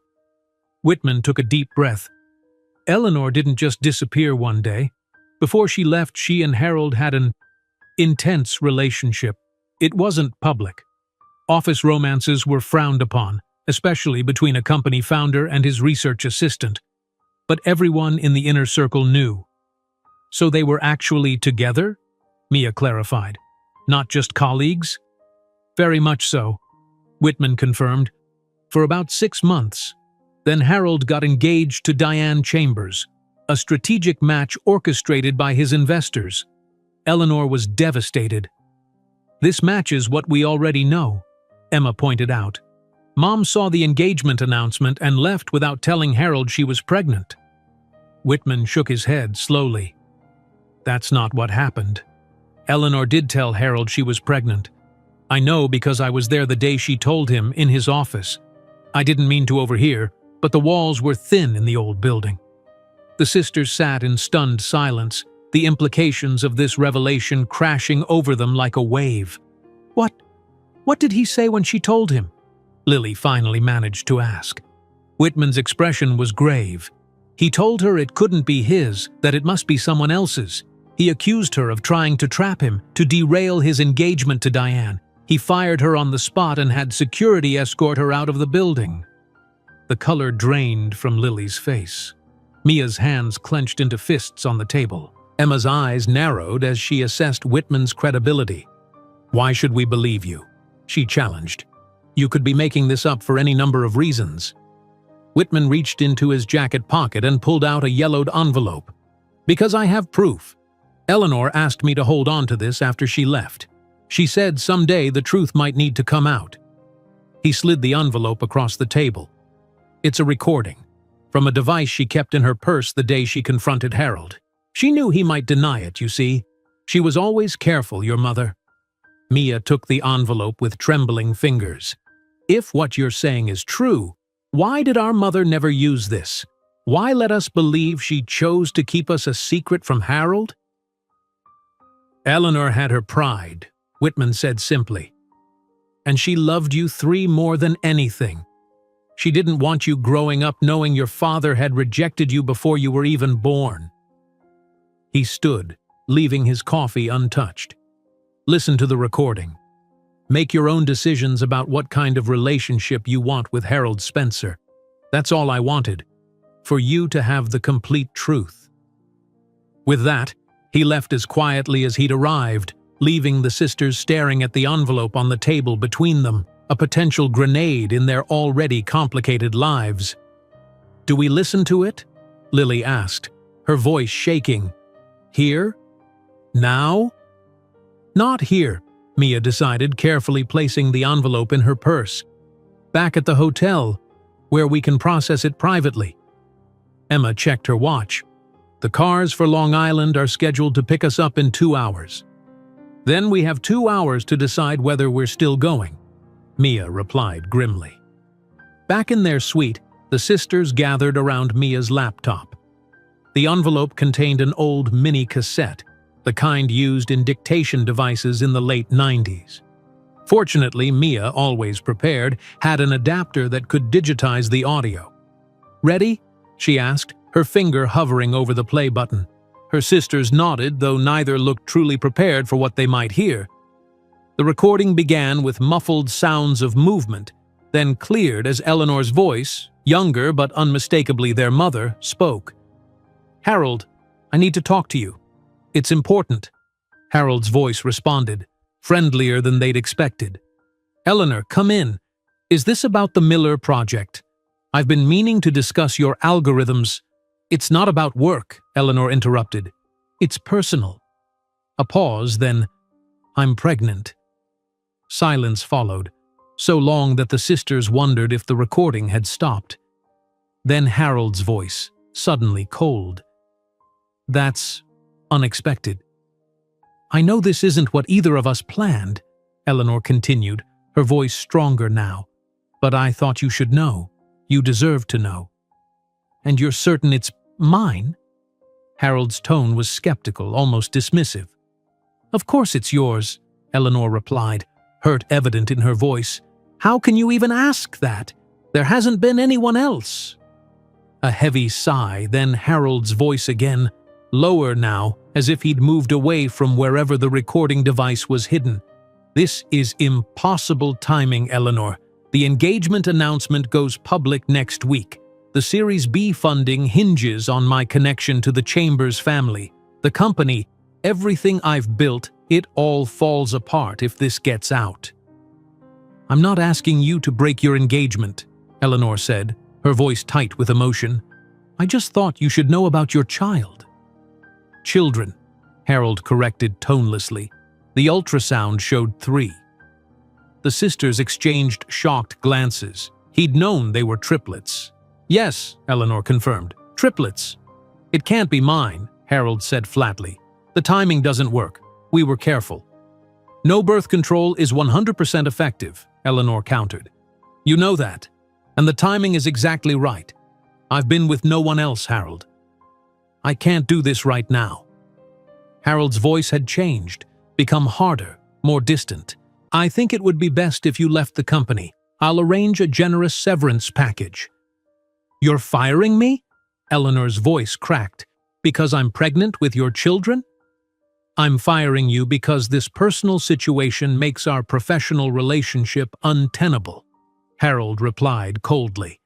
"Security will help you clear out your desk." The recording ended there, leaving the sisters in stunned silence. "He knew," Emma finally said, her voice hollow. "He always knew about us, and he chose his company, his engagement, his reputation over us, over Mom." "He rejected us," Lily whispered, tears streaming down her face, "before we were even born."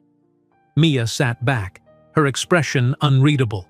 "And now he wants to play the devoted father, claiming Mom kept us from him all these years. It was all a lie." The ringing of Mia's phone cut through the tense atmosphere. William's name flashed on the screen. She answered, putting it on speaker. "Hey, just checking if you 3 are still coming this weekend?" William asked, his voice cheerful and oblivious to the bomb that had just detonated in their lives. "The cars should be there soon." The sisters looked at each other, a silent debate passing between them. "Actually, William," Mia began carefully, "something's come up. We might need to postpone." "Oh." His disappointment was palpable even through the phone. Is everything okay? Dad was really looking forward to this weekend." "I'm sure he was," Emma muttered under her breath. "We just need to sort some things out," Mia continued, shooting Emma a warning look. "Family matters." "Anything I can help with?"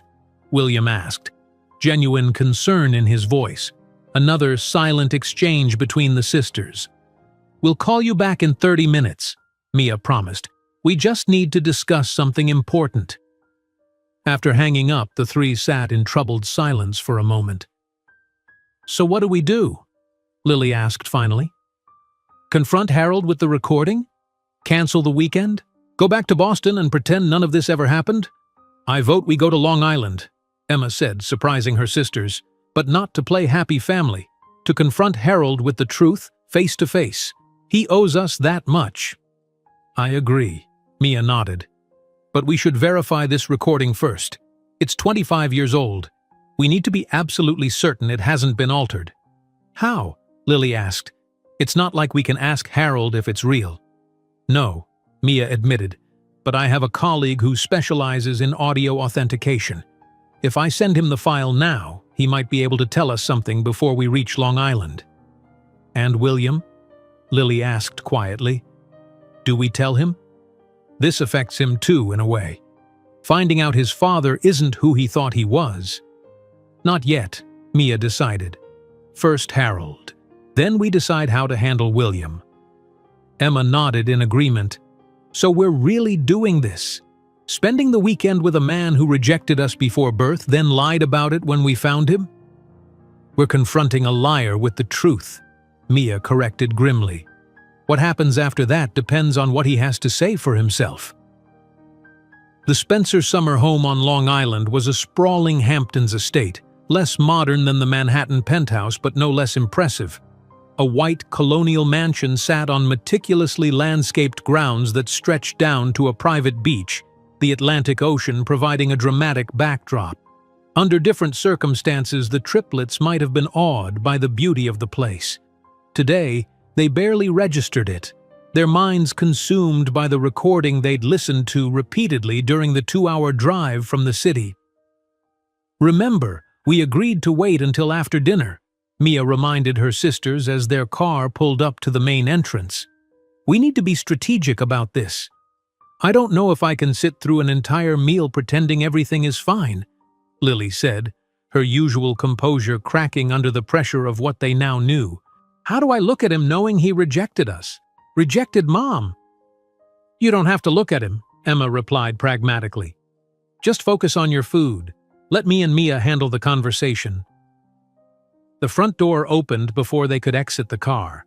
Harold stood there, a broad smile on his face that the sisters now viewed through a lens of suspicion. Behind him, William waited, his own smile genuine and welcoming.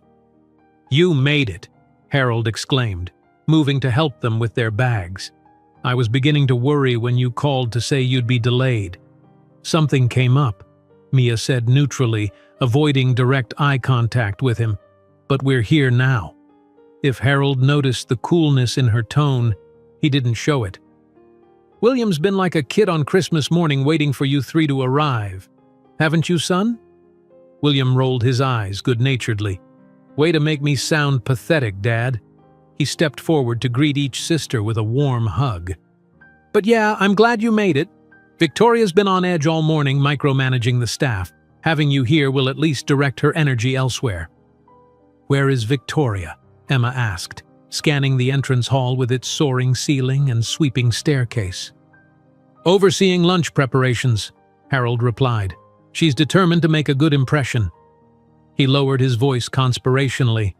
"I think she's feeling a bit guilty about her initial reception of you three." The irony of Harold speaking about guilty feelings made Emma's jaw tighten. Lily, noticing her sister's reaction, quickly spoke up. "The house is beautiful. How long have you had it?" "I bought it after my divorce from Diane," Harold explained as he led them through the mansion. "William was 10. I wanted a place where he could have normal childhood summers, away from the city spotlight. Well, as normal as possible given the circumstances." The casual mention of William's childhood, a childhood the triplets should have shared, sent another pang through the sisters. The contrast between Harold's devotion to his son and his rejection of his daughters before their birth could not have been more stark. Their bedrooms were in the east wing, 3 elegantly appointed suites with views of the ocean. After dropping off their luggage, they followed Harold down to a sunlit terrace where lunch was being set up. Victoria stood directing staff in the placement of dishes, looking every inch the perfect hostess in white linen pants and a blue silk blouse. "Ah, they've arrived," she said, turning to greet them with air kisses that didn't require actual contact. "Welcome to our summer home. I hope your drive was pleasant?" "It was fine," Mia replied, matching Victoria's polite but distant tone. "Thank you for having us." "Of course," Victoria said with a smile that didn't quite reach her eyes. "Family is important to Harold, which makes it important to me." Lunch was a study in forced normalcy. Harold dominated the conversation, telling stories about the house, the surrounding area, his plans for them all to go sailing the next day if the weather held. The triplets contributed minimally, offering short responses when directly addressed but otherwise remaining quiet. William, sensing something was off but unsure what, tried to bridge the growing awkwardness with questions about their lives in Boston. "You're all so quiet today," Harold observed finally, setting down his wine glass. "Is everything all right?" "Just tired," Mia lied smoothly. "It's been an eventful week." "Of course," Harold nodded. "We have all weekend to talk. Why don't you 3 rest this afternoon? We can reconvene for dinner at 7. The triplets retreated to Mia's suite, gathering on the balcony where they could speak privately while watching the waves crash against the shore below. "I'm not sure I can wait until after dinner," Lily admitted, her hands fidgeting nervously in her lap. "Every time he acts like this caring father figure, knowing what he did to Mom, what he said about us." "Did you hear back from your audio expert friend?" Emma asked Mia. Mia nodded grimly. "Just got a text during lunch. He says the recording appears authentic. No signs of tampering or editing. The quality is what you'd expect from technology of that era."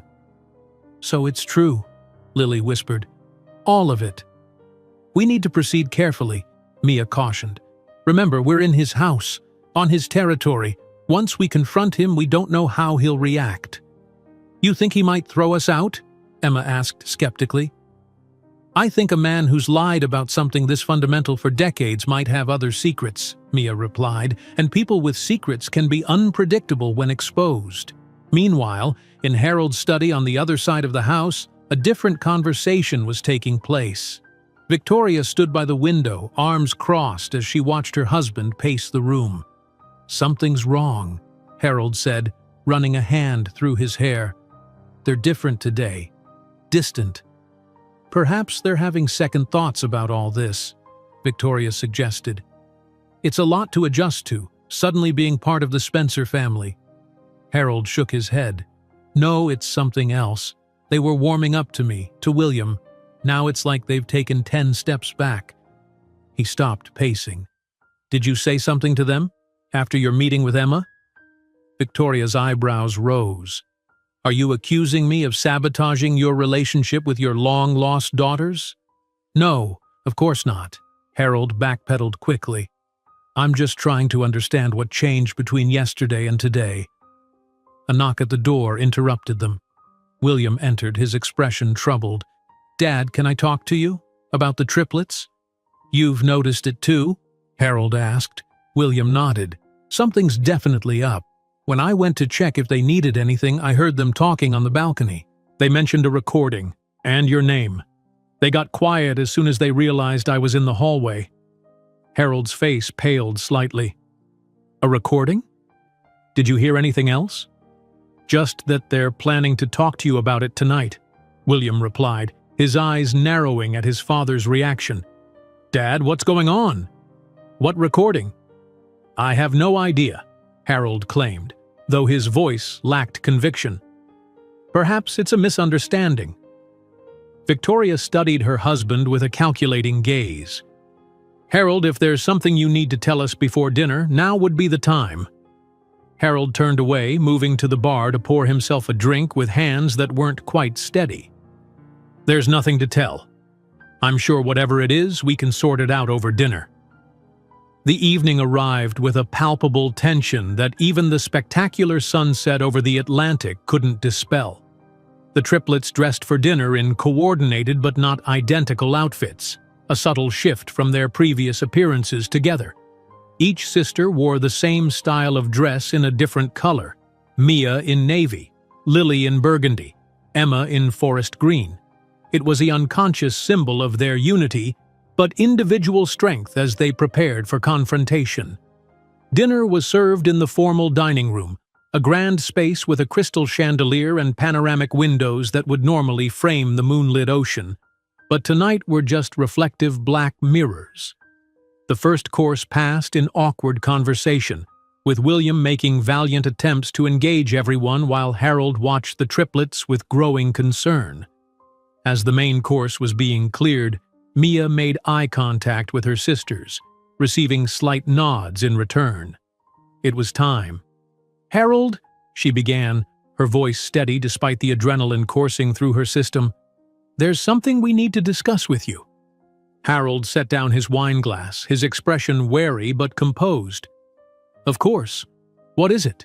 "It's about our mother," Emma continued, "and what really happened when she left Spencer Technologies in 1997. Harold's face remained impressively neutral, though a muscle twitched in his jaw. "I've told you what I know. She left suddenly without explanation." "That's not true," Lily said softly, her gentle voice making the accusation even more damning. "She told you she was pregnant, with triplets. Your triplets." The silence that followed was absolute. Victoria's eyes widened as she looked between the sisters and her husband. William's fork clattered against his plate. "I don't know what you're talking about," Harold said finally, but his voice lacked conviction. "We think you do," Mia replied, reaching into her purse and placing her phone on the table. "We have proof." Without further explanation, she pressed play. Eleanor's voice filled the dining room, young and vulnerable, followed by Harold's dismissive tone as he rejected her and their unborn children. The recording played in its entirety, each word damning in its clarity. When it ended, Harold sat frozen, his face ashen. Victoria's expression was unreadable, but her knuckles were white where she gripped her napkin. William looked shell-shocked, staring at his father as if seeing a stranger. "Where did you get that?" Harold asked hoarsely. "Does it matter?" Emma countered. "Is it authentic, Harold?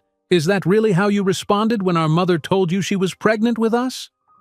Harold closed his eyes briefly, a man confronting a past he'd thought safely buried.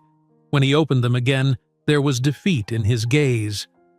"Yes," he admitted quietly. "That's what happened."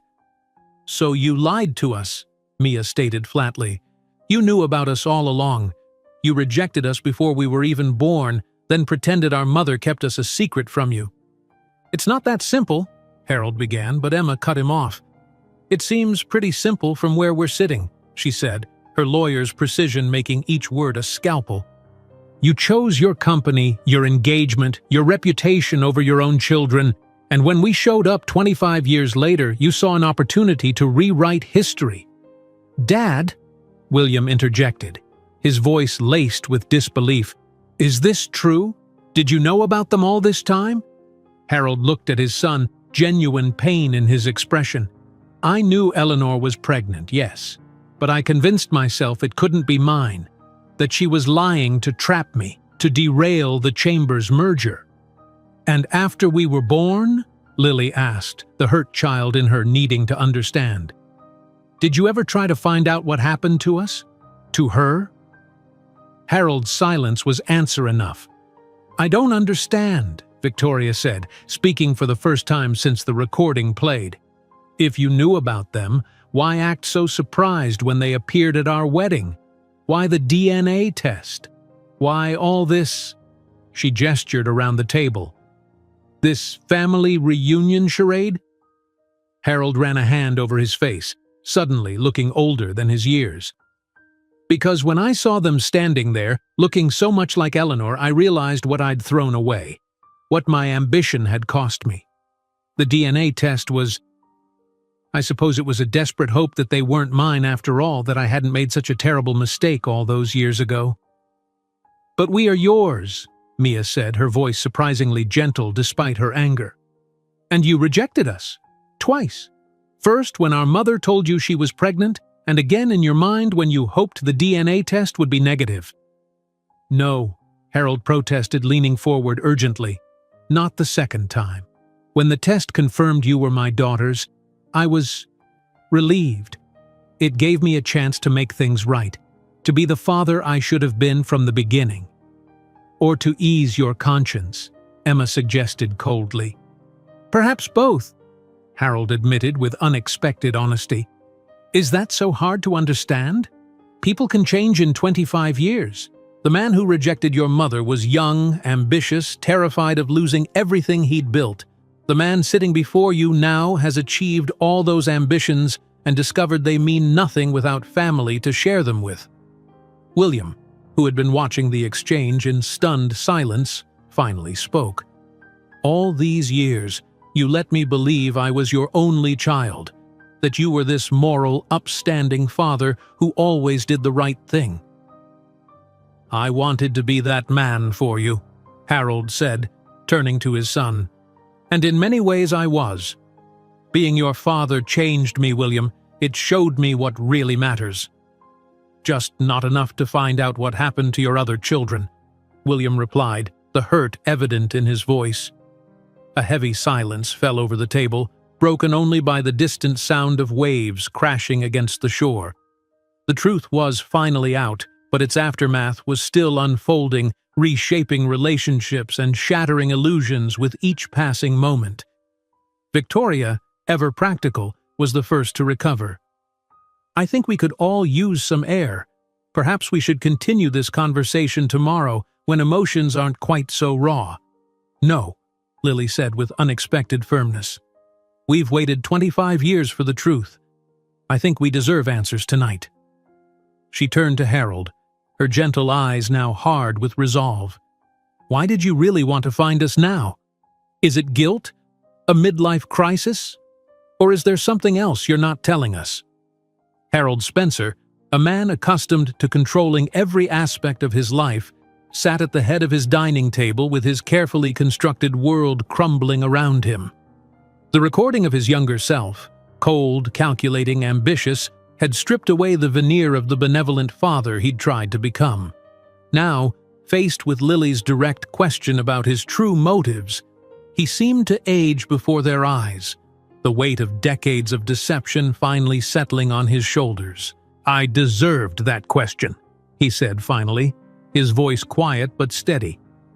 "And you deserve an honest answer." He looked at each of the triplets in turn. "Yes, there is guilt. Overwhelming guilt that has grown exponentially since seeing your faces at the wedding. But there's something else too." He reached inside his jacket pocket and pulled out a folded piece of paper. 6 months ago, I was diagnosed with early-stage pancreatic cancer."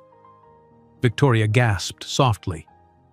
William's head jerked up, shock and hurt flashing across his features. "Dad, what? Why didn't you tell me?" "I didn't tell anyone," Harold replied, placing a calming hand on his son's arm. "Not even Victoria. The prognosis is cautiously optimistic. The doctors caught it early and I've started treatment, but it forced me to confront my mortality in a way I never have before, to look at my life and acknowledge my greatest regrets." He unfolded the paper, revealing medical documentation that confirmed his diagnosis. "When you three appeared at the wedding, I saw it as a sign, a second chance I didn't deserve but desperately wanted. I thought perhaps the universe was giving me an opportunity to make amends before it was too late." "So we're your redemption story," Emma said, though there was less bite in her tone than before. "Your chance to die with a clean conscience?" "That's part of it," Harold admitted, not flinching from her bluntness. "But there's more.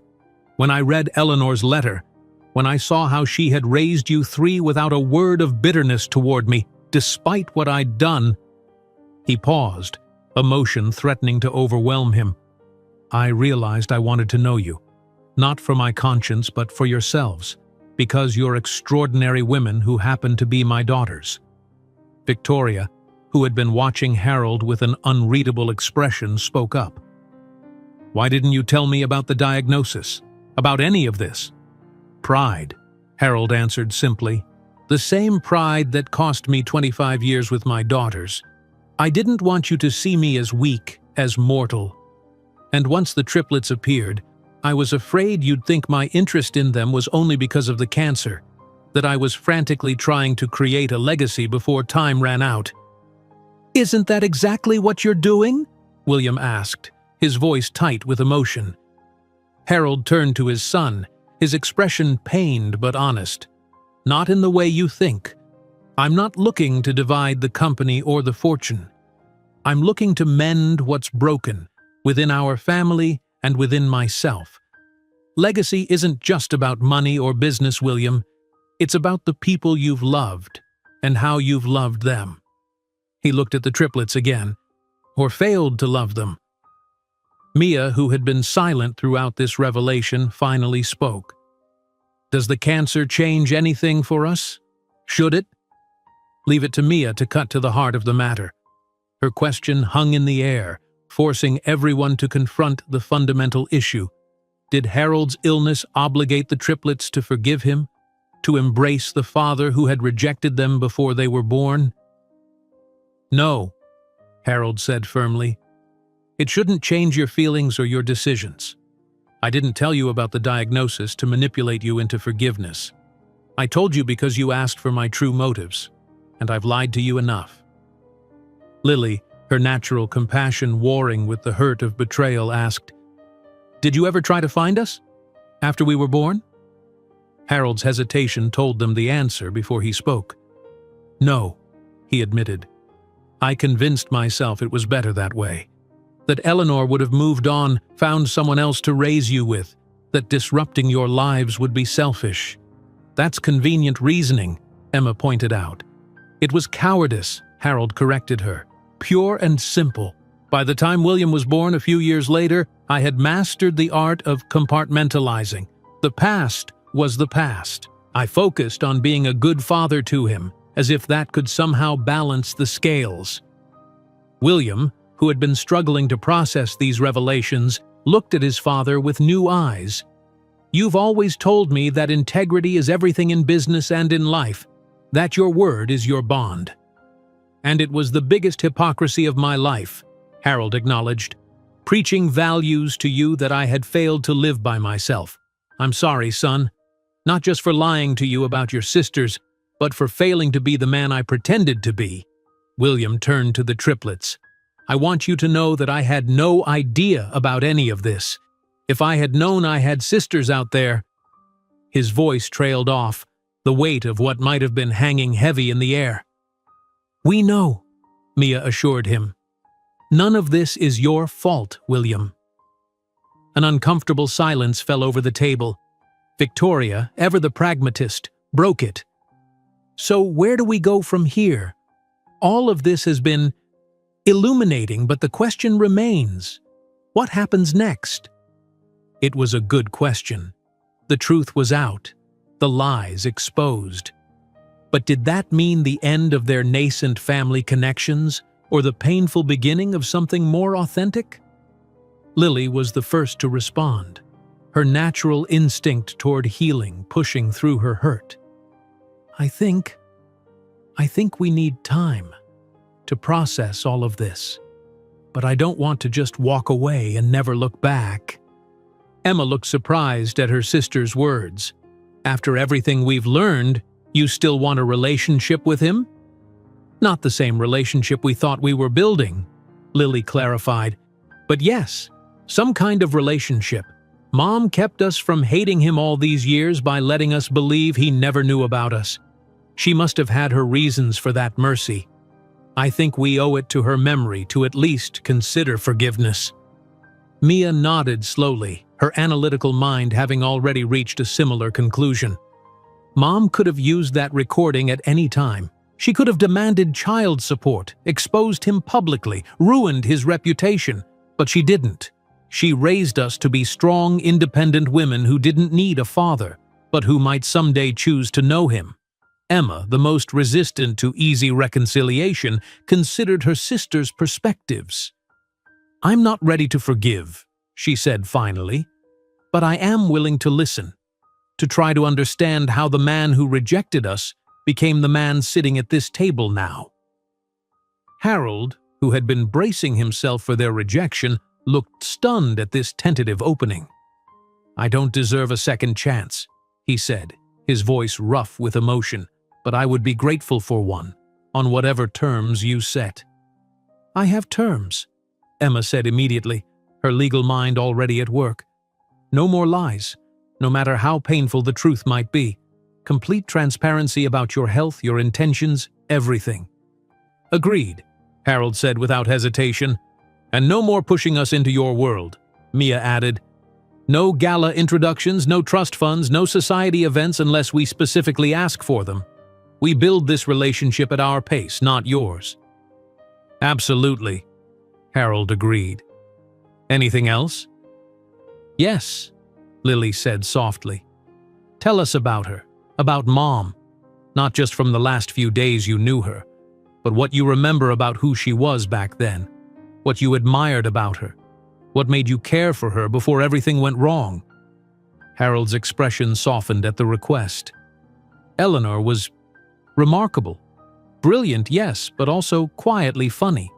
She had this way of solving problems no one else could crack, but she never made anyone feel inferior for not seeing the solution themselves.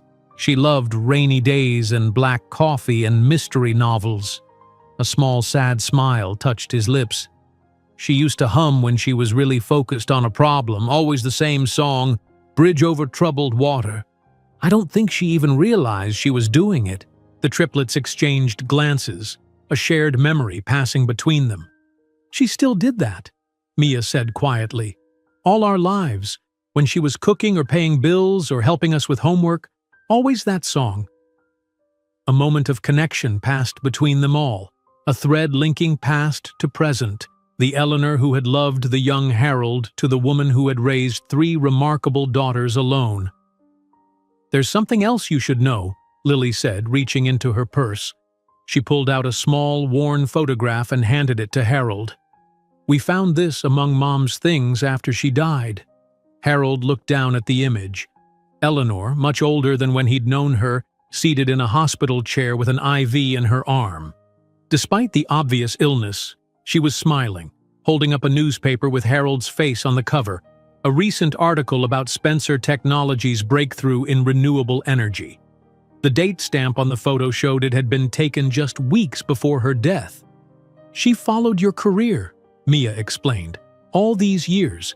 She kept a scrapbook of your accomplishments. She wanted us to know about you, even if she couldn't bring herself to reach out."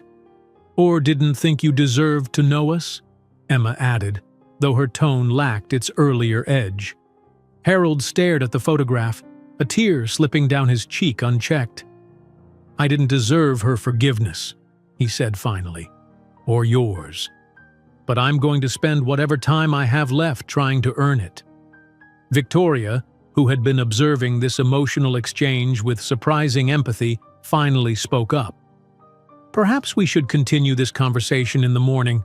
It's been an overwhelming evening for everyone." William nodded in agreement. "A night to process might help us all."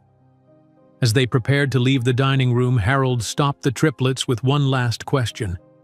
"Will you stay? For the weekend, I mean. I understand if you want to leave, but I'd like the chance to answer any other questions you have. To start building something new, if you're willing." The sisters exchanged glances, their silent communication working as efficiently as always. It was Mia who answered for all of them. "We'll stay," she said. "Not because we've forgiven you, but because we've spent 25 years with half the story of where we came from. We'd like the complete picture now."